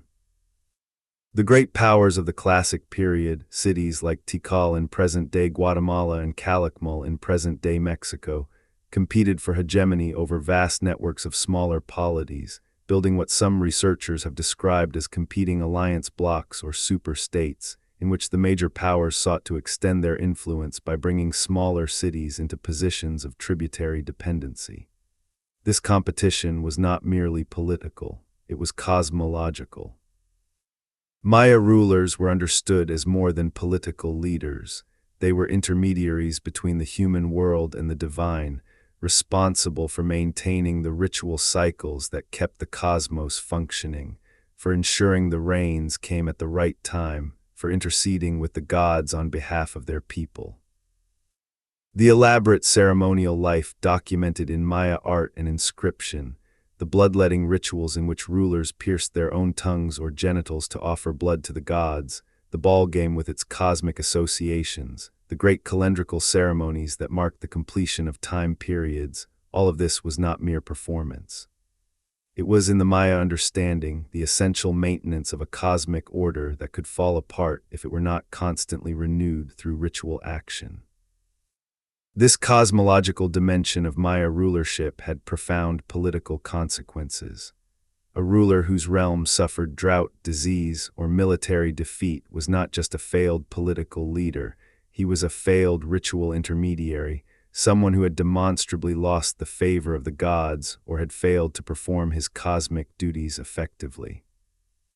This made the position of Maya rulers simultaneously more powerful, because it justified their claim to obedience on cosmic grounds, and more precarious, because the cosmic order was always at risk and any failure could be interpreted as evidence of ritual inadequacy.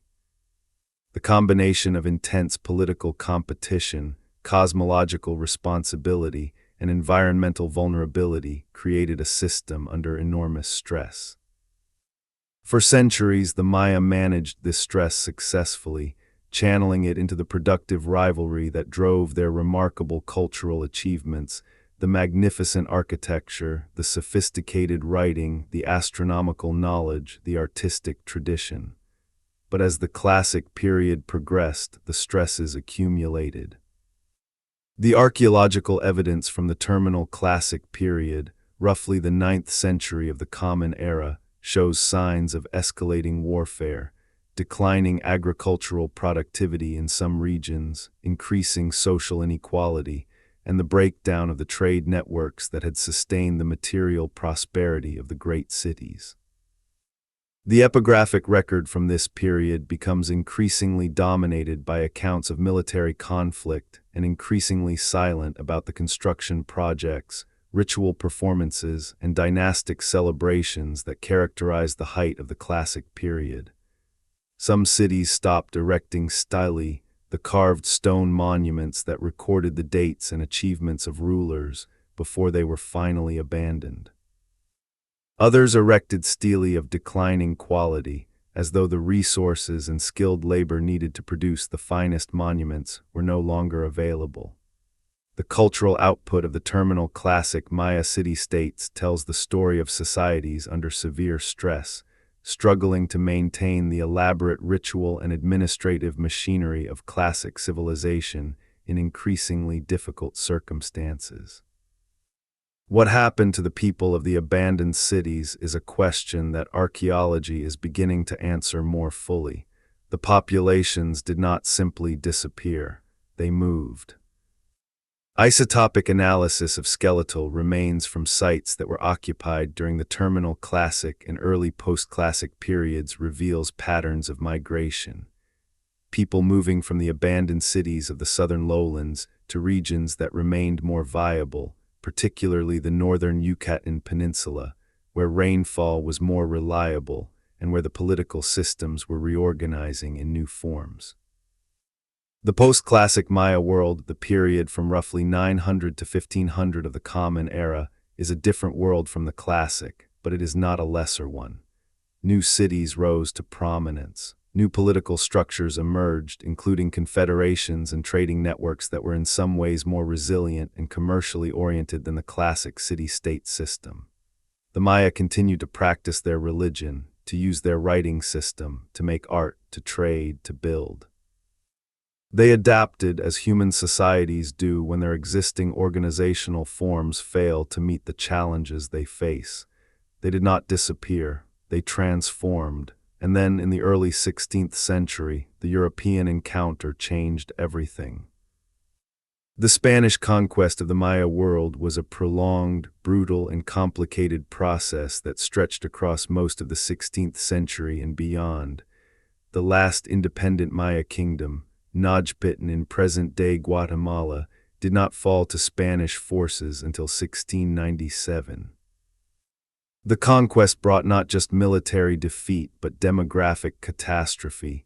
The diseases we discussed earlier that devastated indigenous populations across the Americas killed a greater proportion of the Maya population than any war could have accomplished.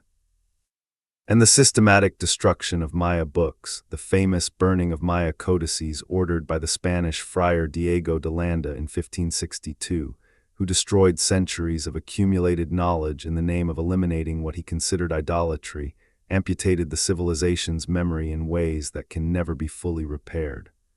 Only 4 Maya books are known to have survived the colonial period. 4 books out of what must have been thousands. Those 4 books and the information they contain about Maya astronomy, ritual, and history are studied with an intensity that reflects the awareness of everything that was lost. The Popol Vuh, the great Maya creation epic, preserved not as an original manuscript, but as a text transcribed into alphabetic script by Maya scholars in the 16th century, survived because it was copied down before it could be destroyed. It gives us a window into the Maya mythological imagination, into the stories of creation, of the hero twins whose adventures shaped the cosmos, of the relationship between the human world and the divine forces that move through it. It is one of the great works of world literature, and it survived by the thinnest of margins. The Maya who survived the conquest, the epidemics, and the destruction of their material and intellectual culture carried forward what they could. They maintained their languages. There are more than 30 distinct Maya languages still spoken today by millions of people. They maintained aspects of their calendar traditions, their ceremonial practices, their connection to the sacred landscape. They adapted to the new colonial order, sometimes through resistance, sometimes through accommodation, always through the kind of cultural creativity that is the hallmark of resilient peoples facing impossible odds. Today, the Maya live in Mexico, Guatemala, Belize, Honduras, and El Salvador. They are a diverse group of communities with distinct linguistic and cultural traditions, but they share the common heritage of a civilization that was, at its height, one of the great intellectual and artistic achievements of the human species. The pyramids of Chichén, Itzá, and Palenque and Tikal and dozens of other sites draw millions of visitors each year. and these visitors often encounter living Maya people who are both the descendants of those ancient builders and the inheritors of cultural traditions that connect them to their pre-Columbian past in ways that are sometimes direct and tangible, sometimes attenuated and complicated by the centuries of colonial disruption. The archaeology of the Maya world continues to produce new discoveries. Every year, new excavations reveal new information about classic Maya political history, about the organization of Maya cities, about the lives of ordinary Maya people, the farmers, the craft workers, the traders, whose stories are less prominently told in the monumental inscriptions, but who were the foundation on which the whole edifice rested. Every year, new applications of scientific analysis to existing collections of artifacts and biological remains add new layers of understanding. And the Lidar technology that has transformed our understanding of the Amazon is also transforming our understanding of the Maya world, revealing the true extent and density of Maya urban settlements, the road networks that connected them, the agricultural landscapes that sustained them, in ways that make the classic Maya achievement look even more impressive than it did before. The Maya world is not a closed book. It is not a dead civilization, safely archived in museums and academic journals. It is a living tradition, a continuing story, a presence in the world, and the ancient cities buried in the jungle are not monuments to failure. They are monuments to the extraordinary human capacity for ambition, creativity, and the relentless desire to impose meaning on the cosmos, to build something that will last, to write something that will be remembered, to carve in stone the name of a king and the date of his greatest triumph, knowing that stone is more permanent than flesh and that the record, if it survives, will speak for you across the centuries. The Maya inscriptions speak of time with an intimacy and precision that no other ancient culture has matched.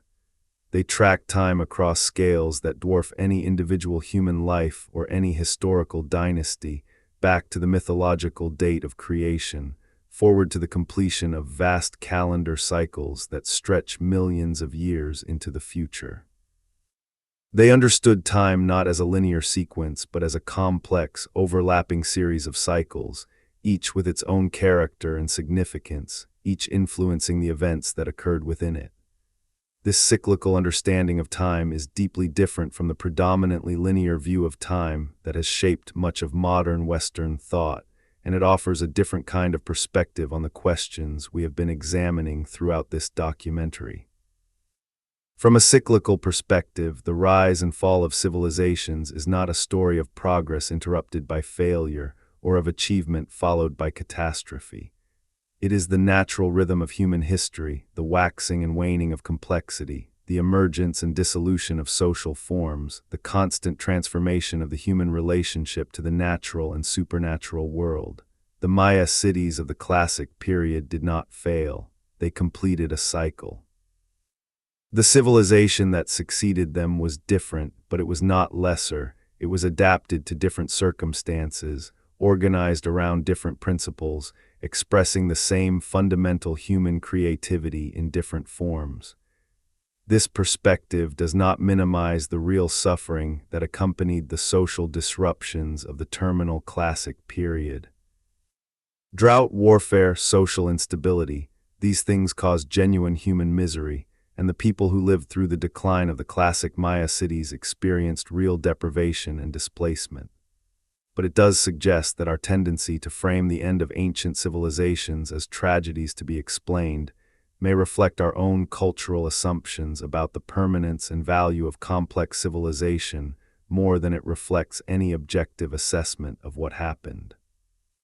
Human societies are not machines that operate at a fixed level of complexity until they break. They are living systems, constantly adapting to the conditions they face, capable of simplifying when complexity becomes unsustainable and of elaborating when conditions favor it. The history of the Maya is a history of this kind of adaptive complexity, of a culture that developed remarkable organizational and intellectual achievements in response to the challenges and opportunities of its environment, that sustained those achievements for centuries, that adapted when circumstances changed, and that survived in transformed but living form into the present day. Let us now return for a final and deeper look at the question of the Amazon's hidden civilizations, because the story of the Lidar discoveries and what they mean is not yet fully told, and the implications of what has been found there reach far beyond the specific sites and cultures that have been documented. The traditional view of pre-Columbian Amazonia, which persisted in mainstream archaeological thought well into the late 20th century, held that the Amazon basin was essentially a natural wilderness before European contact, inhabited only by small, mobile bands of hunter-gatherers and simple shifting cultivators whose populations were severely constrained by the nutritional poverty of the tropical soils. This view, sometimes associated with the geographer Betty Meggers, who argued in an influential 1954 paper that Amazonia was a counterfeit paradise, whose superficial richness concealed a fundamental ecological unsuitability for complex human settlement, shaped a generation of research and made it difficult for archaeologists to take seriously evidence that contradicted it. But the evidence was accumulating slowly and persistently, even before the Lidar revolution changed the landscape of Amazonian archaeology dramatically and irrevocably. The discovery of terra preta soils, the extraordinarily fertile dark soils found across vast areas of the Amazon basin, created by centuries of human management through the addition of charcoal, bone, and organic waste, had already suggested that pre-Columbian Amazonians had transformed their landscape on a large scale.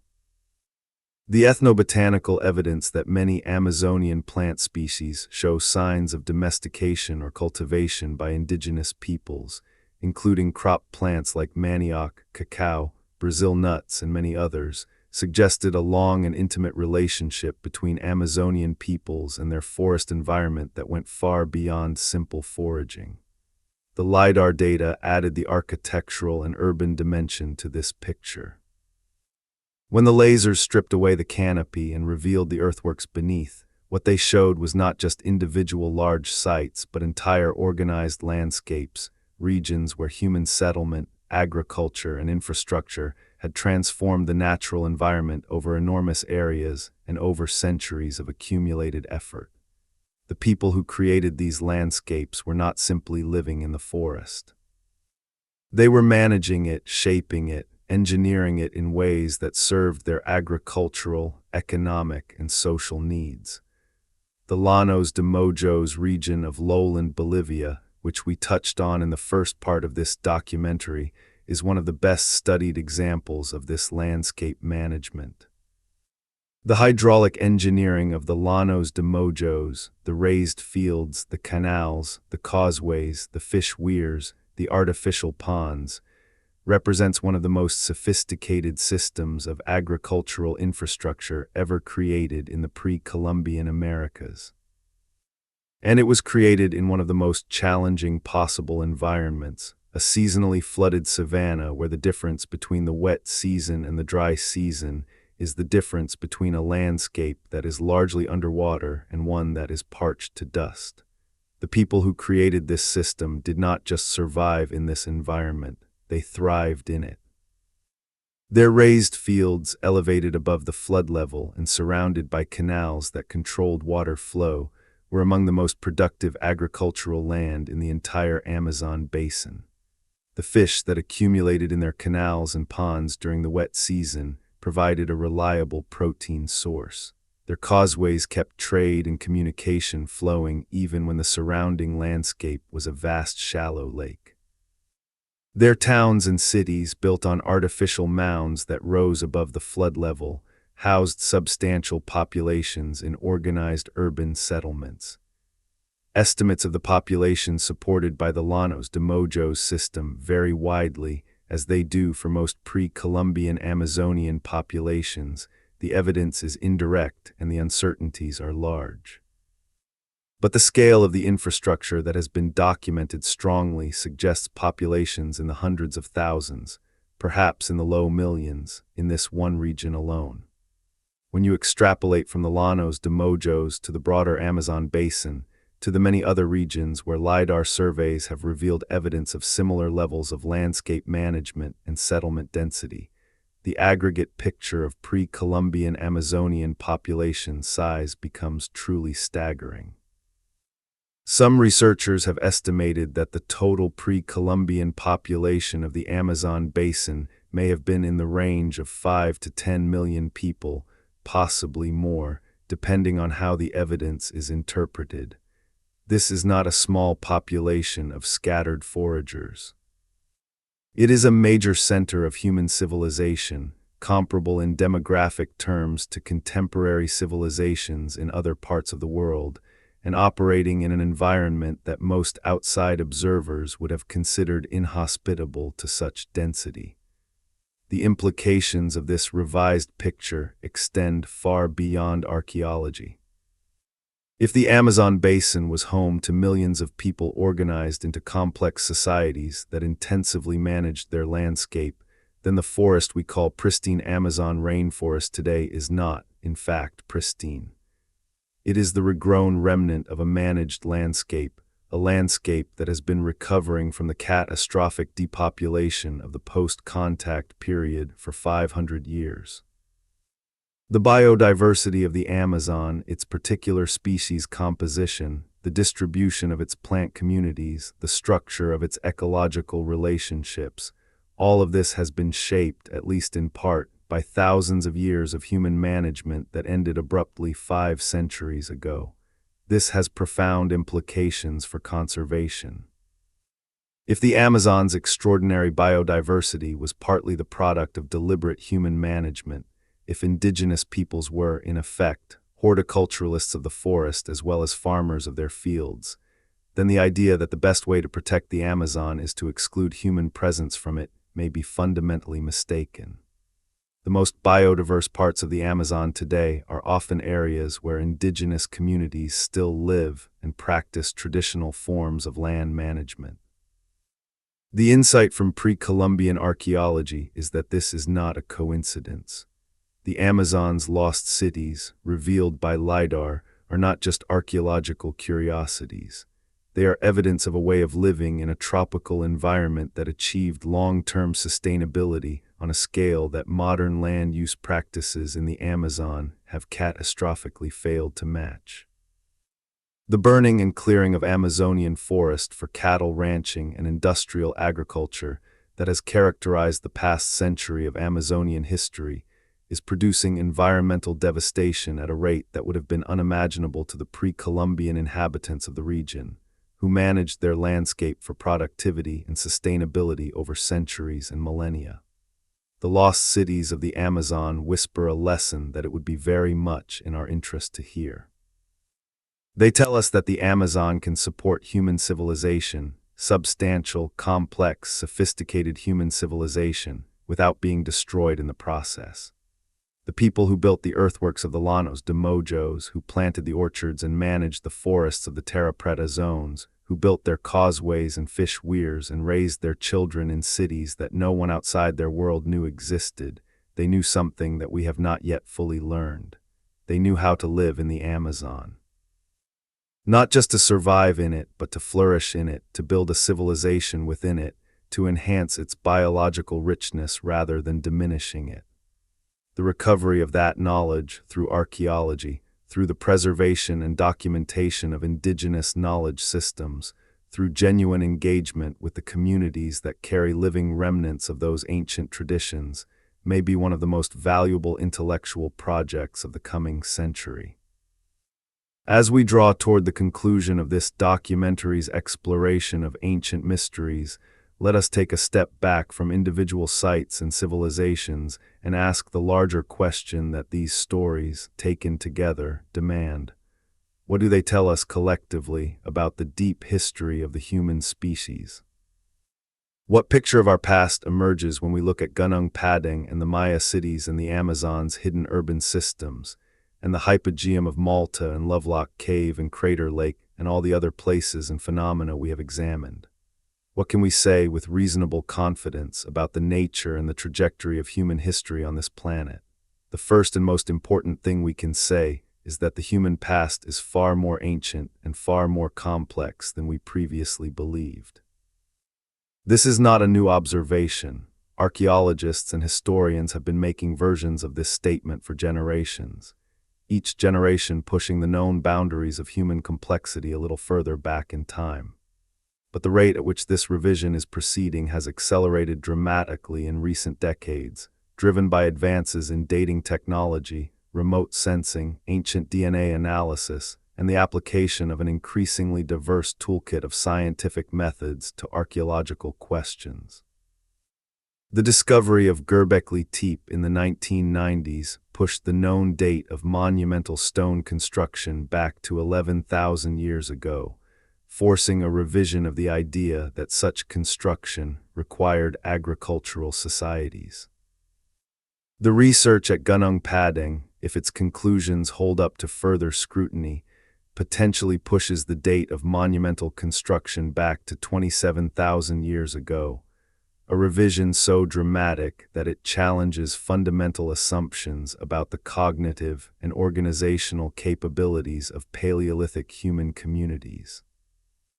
The Lidar discoveries in the Amazon have demonstrated that the tropical environments we assumed were too challenging for complex civilization were in fact among the most densely settled and elaborately managed landscapes in the pre-Columbian world.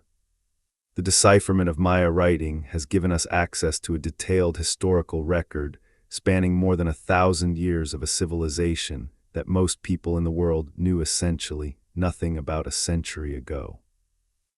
Each of these discoveries expands our sense of what human beings are capable of, what cognitive sophistication, what organizational complexity, what technological creativity our ancestors brought to the challenges of surviving and flourishing in a wide range of environments. Each discovery also humbles us, reminding us that our current state of knowledge is radically incomplete, that the vast majority of human history is inaccessible to us because it left no written record, and because the physical traces of most ancient human activity have been destroyed by the passage of time. Consider for a moment the implications of sea level rise. At the peak of the last ice age, approximately 20,000 years ago, global sea levels were roughly 120 to 130 meters lower than they are today. This means that the coastlines of every continent in the world were dramatically different from what they are now. In some regions, vast areas of continental shelf that are now submerged were dry land, available for human habitation.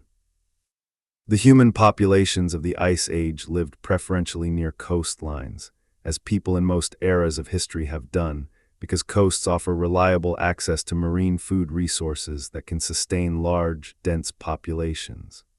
This means that a significant proportion of the most densely inhabited land of the Ice Age is now beneath the sea, and that the archaeological record of the coastal populations of that era has been largely or entirely destroyed.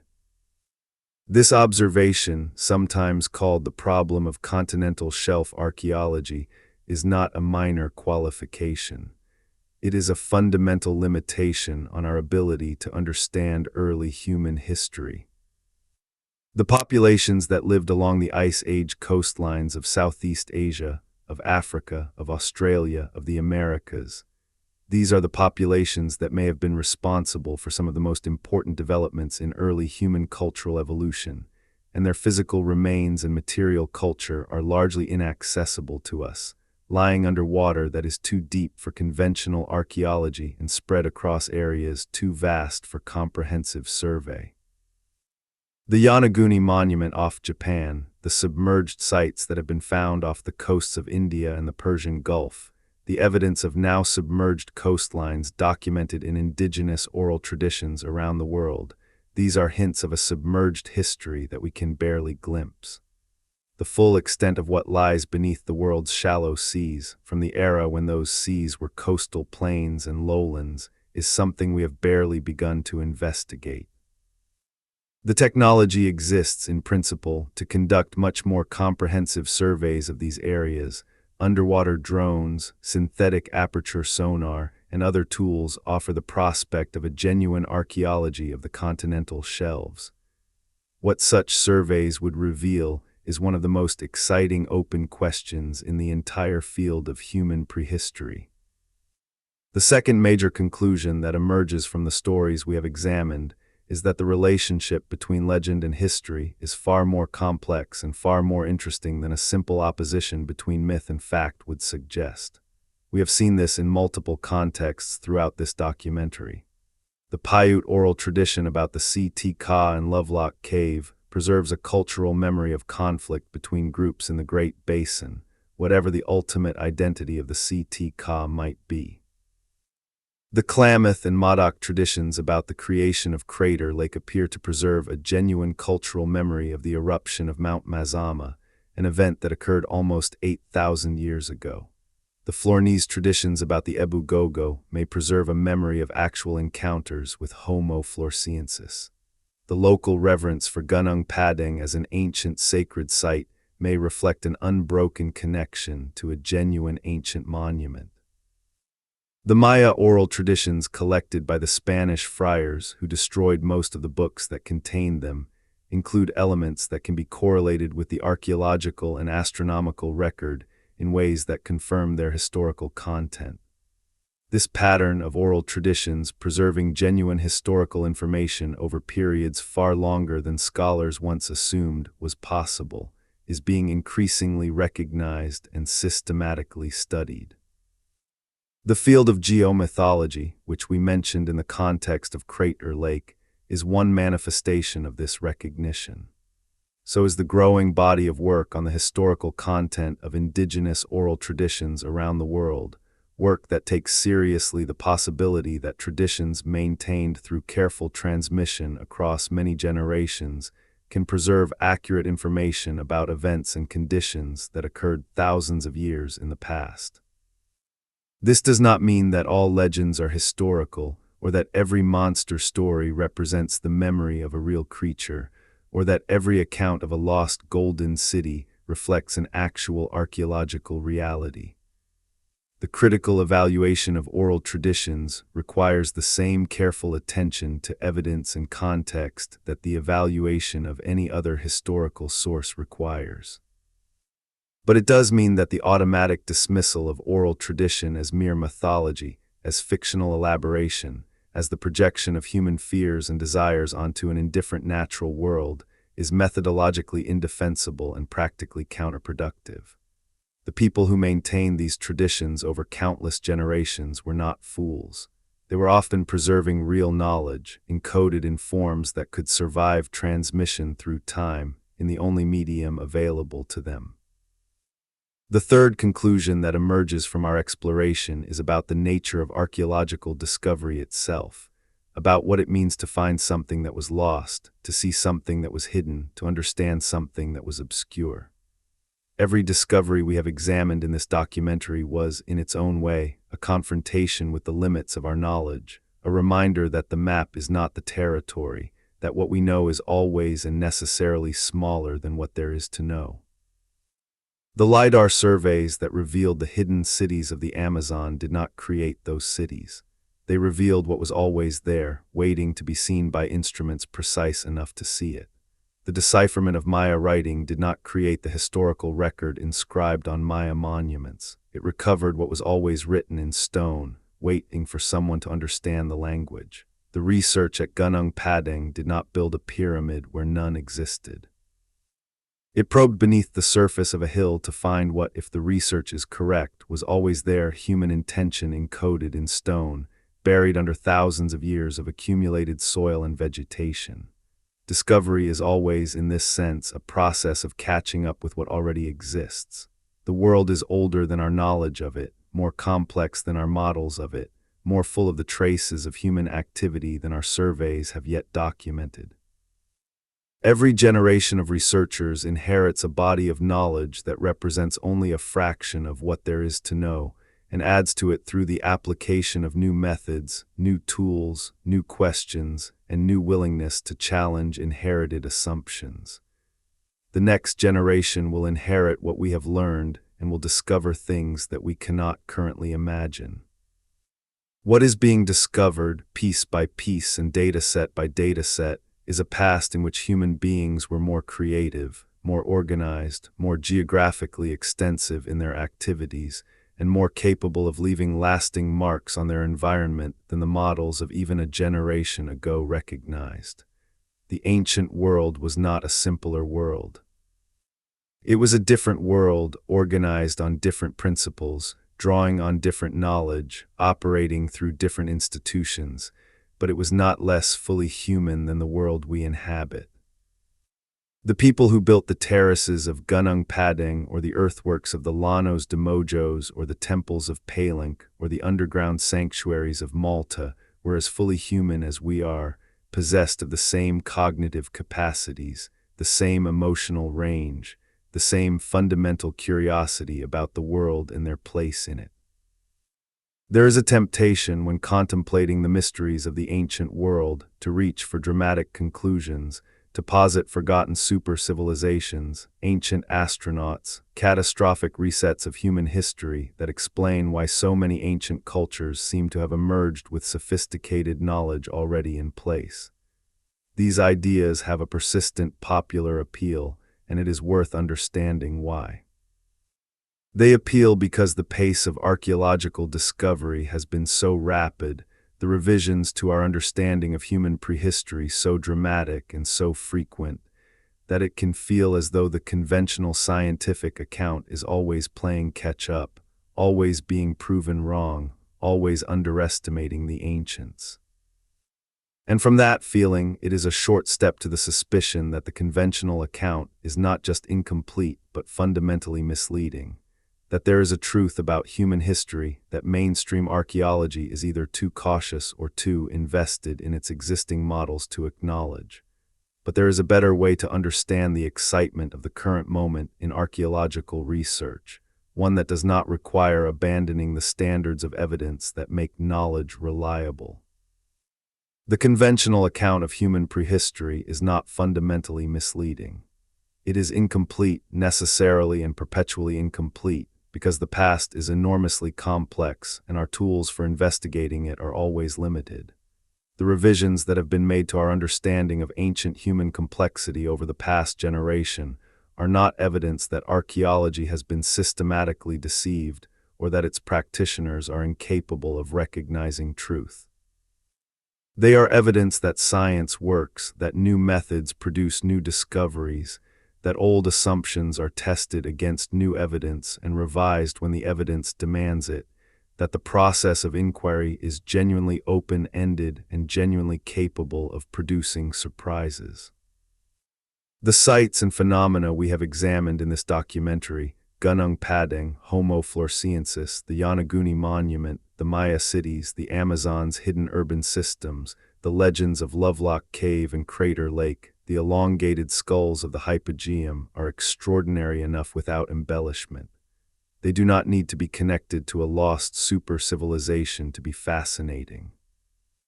They are fascinating precisely as what they are, the traces of real human communities, each with their own particular genius and their own particular limitations, each responding creatively to the conditions of their time and place, each leaving marks on the world that survived long enough to be found and wondered at by people living in circumstances those ancient builders could never have imagined. The mystery of the ancient world is not that it was stranger than we thought. It is that it was more human than we thought. More diverse, more capable, more widespread, more enduring. The impulse to build things that last, to pile stone on stone, to dig chambers in the earth, to carve names and dates and the faces of gods into surfaces that will outlast the carver, is one of the most distinctively human impulses there is. It is the impulse to communicate across time, to reach out to people not yet born and say, "We were here, we thought these things, we believed in these powers, we loved these people, we built this place." Every ancient site we have visited in this documentary is, at its core, that communication, a message sent across millennia by human beings who knew they would not live forever but who wanted something of themselves to persist. And we have received those messages, imperfectly, partially, with much of the content lost and much of the context uncertain, but we have received them. The archaeologist who deciphers a Maya glyph is reading mail that was written 1,200 years ago.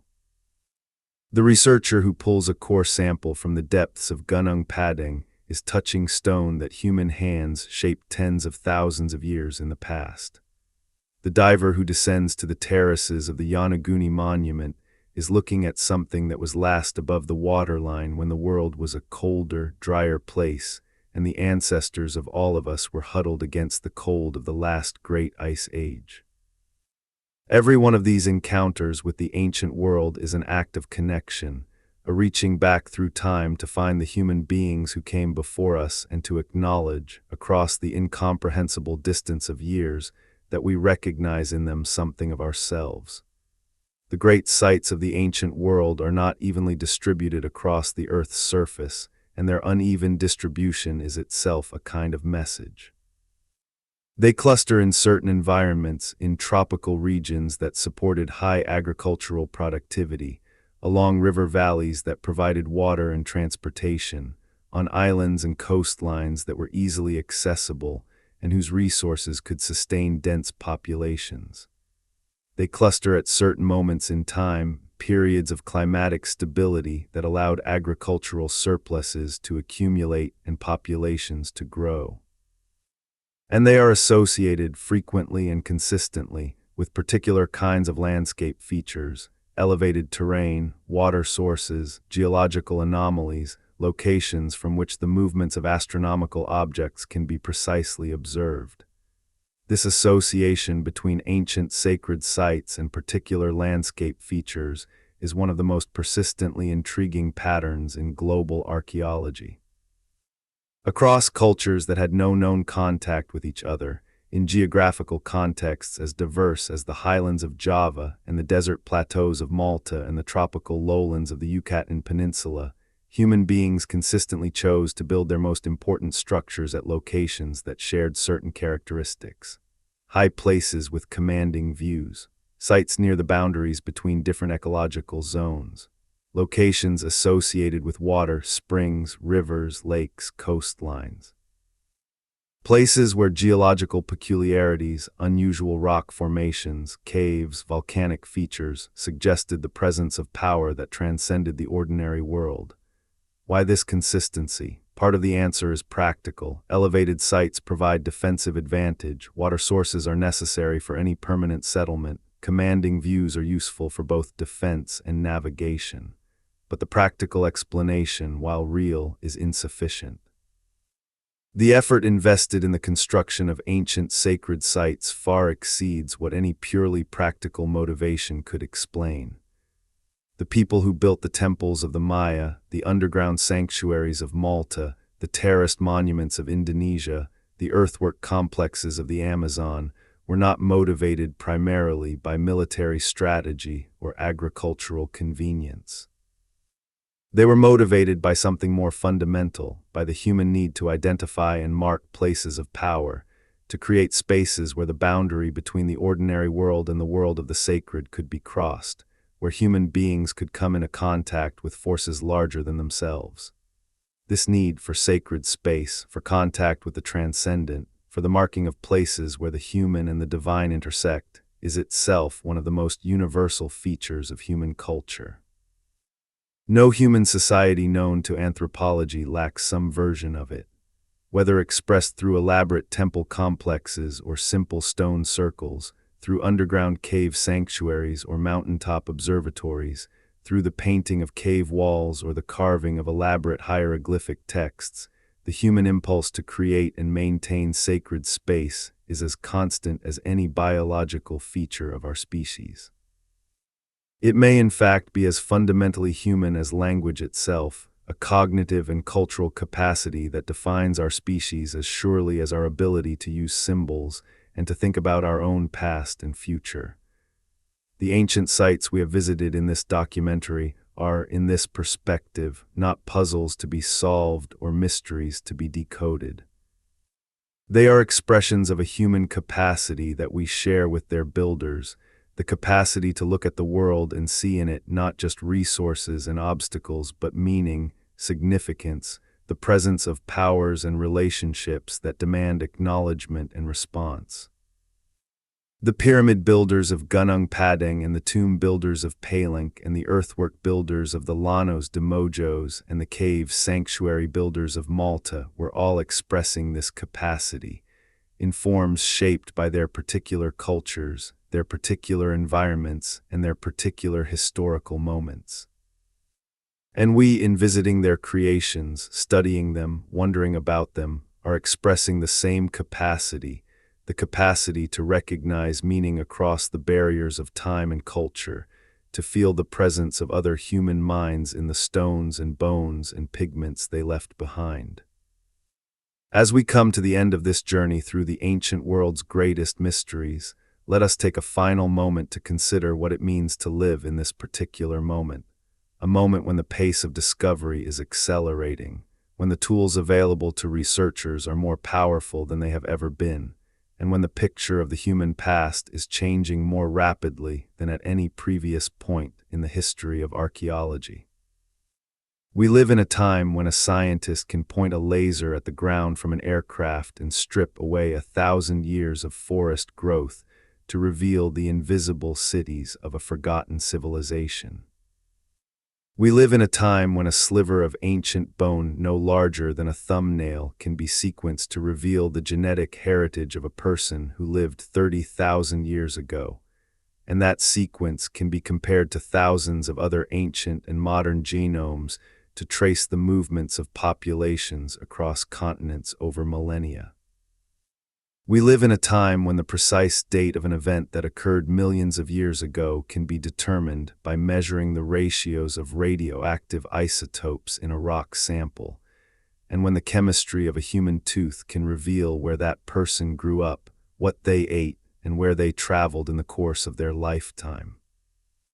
These tools are transforming archaeology from a discipline that depended primarily on careful observation and interpretation of visible remains into one that can access information invisible to the naked eye, preserved in the atomic structure of ancient materials, in the sequences of ancient DNA, in the patterns of light and shadow revealed by sensors sensitive enough to detect the subtle topographic variations left by human earthworks beneath centuries of forest growth.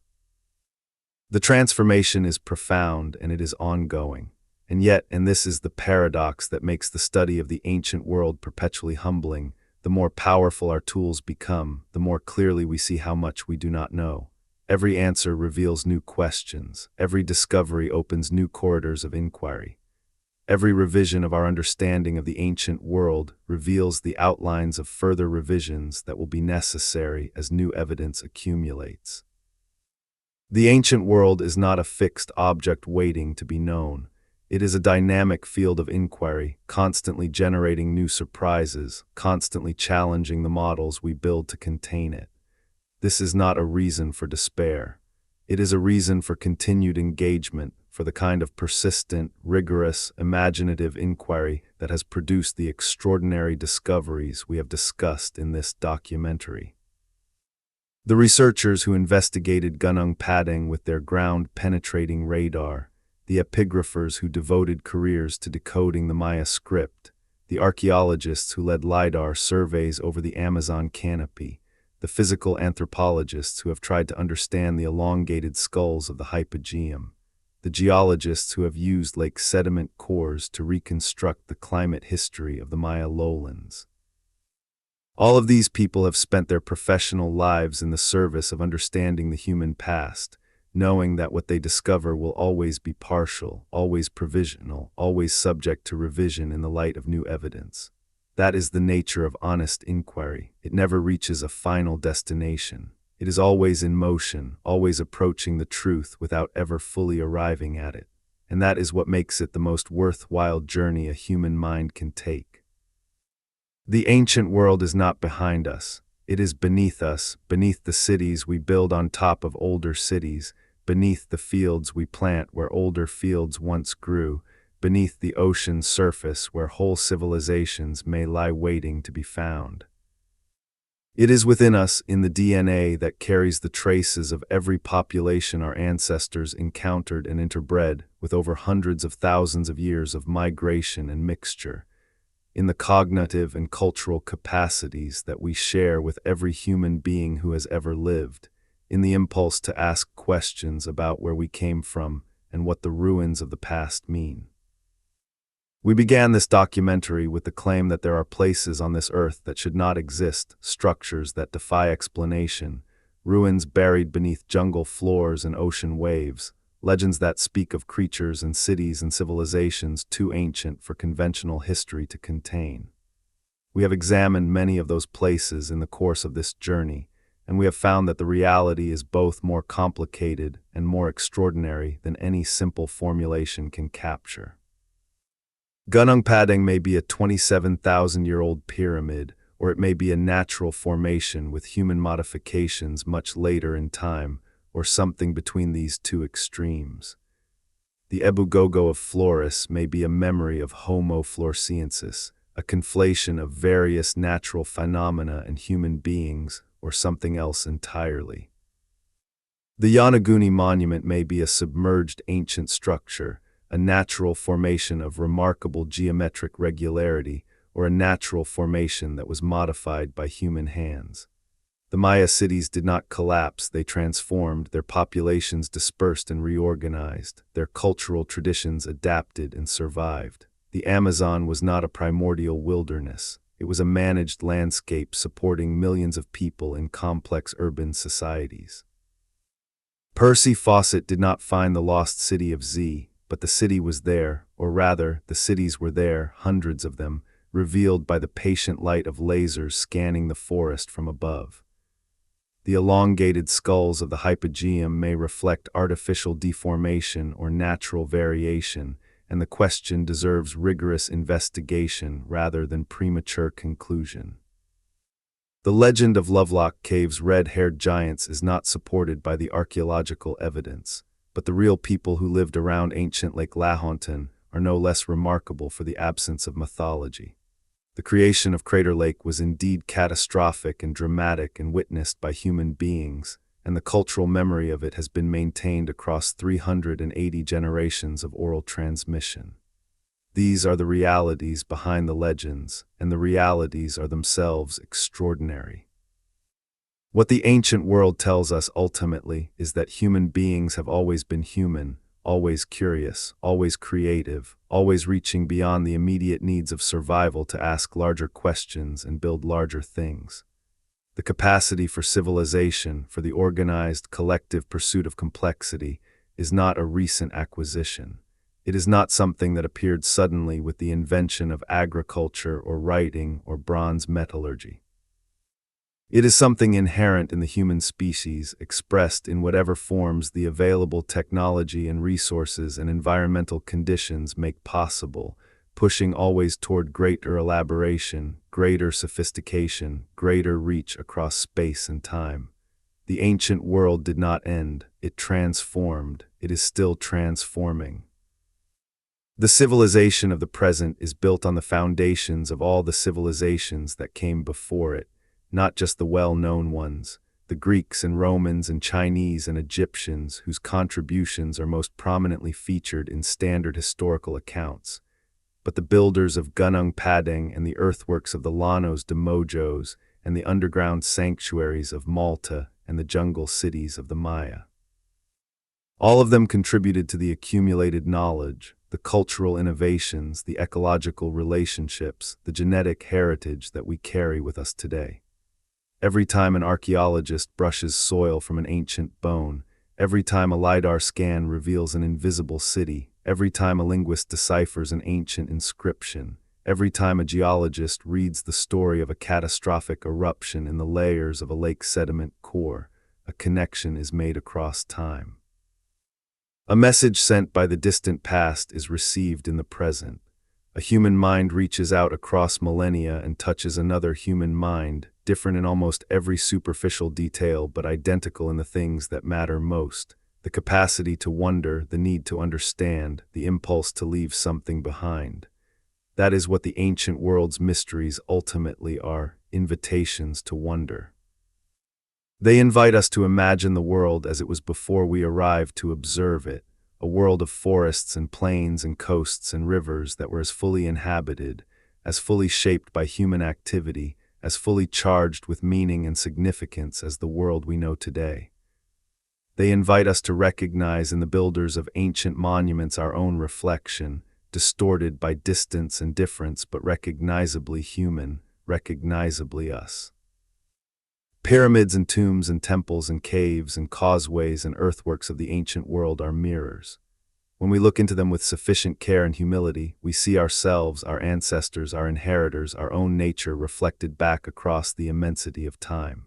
And what we see, if we look honestly, is something remarkable, a species that has been struggling toward understanding, toward connection, toward the permanent marking of its passage through the world, for longer than we ever imagined. A species that has made mistakes of catastrophic proportions and recovered from them. A species whose civilizations have risen and fallen and risen again in new forms across thousands of years and dozens of cultures and every habitable environment on the planet. A species that is always, in every age, reaching for something beyond what it currently knows. That reaching, that persistent, irrepressible human reaching, is the deepest mystery of the ancient world. And it is also its greatest gift to us. We are the inheritors of every pyramid and tomb and temple and cave painting and earthwork and inscribed stone and oral tradition that the past has left us. We carry the weight and the privilege of that inheritance, and the least we can do, the most we can do, is to receive it with the attention and the wonder it deserves. The ancient world is waiting. It has always been waiting, and it has more to tell us than we have yet been able to hear. This has been Secrets of the Ancient World, Lost Civilizations, Hidden Monuments, and the Mysteries That Time Forgot. Thank you for joining us on this journey through the deepest layers of human history. If you found this exploration as extraordinary as we did, please leave a comment below telling us which mystery captured your imagination most deeply. Was it the potentially ancient pyramid of Gunung Padang, the Hobbit people of Flores, the submerged formations off Yonaguni, the great cities of the Maya, the hidden urban civilizations of the Amazon, the obsessive quest of Percy Fawcett, the elongated skulls beneath Malta, the legends of Lovelock Cave? Or the ancient memory of a mountain that died in fire? Every story we have told in this documentary is being actively investigated by researchers around the world, and new discoveries are being made every year. The story of the ancient world is far from over. It is, in many ways, just beginning. Subscribe to the channel so you do not miss future explorations into the mysteries of the ancient world, and share this documentary with anyone who has ever looked at a ruined wall and wondered about the hands that built it, or listened to an old legend and wondered whether, at its heart, it might be true.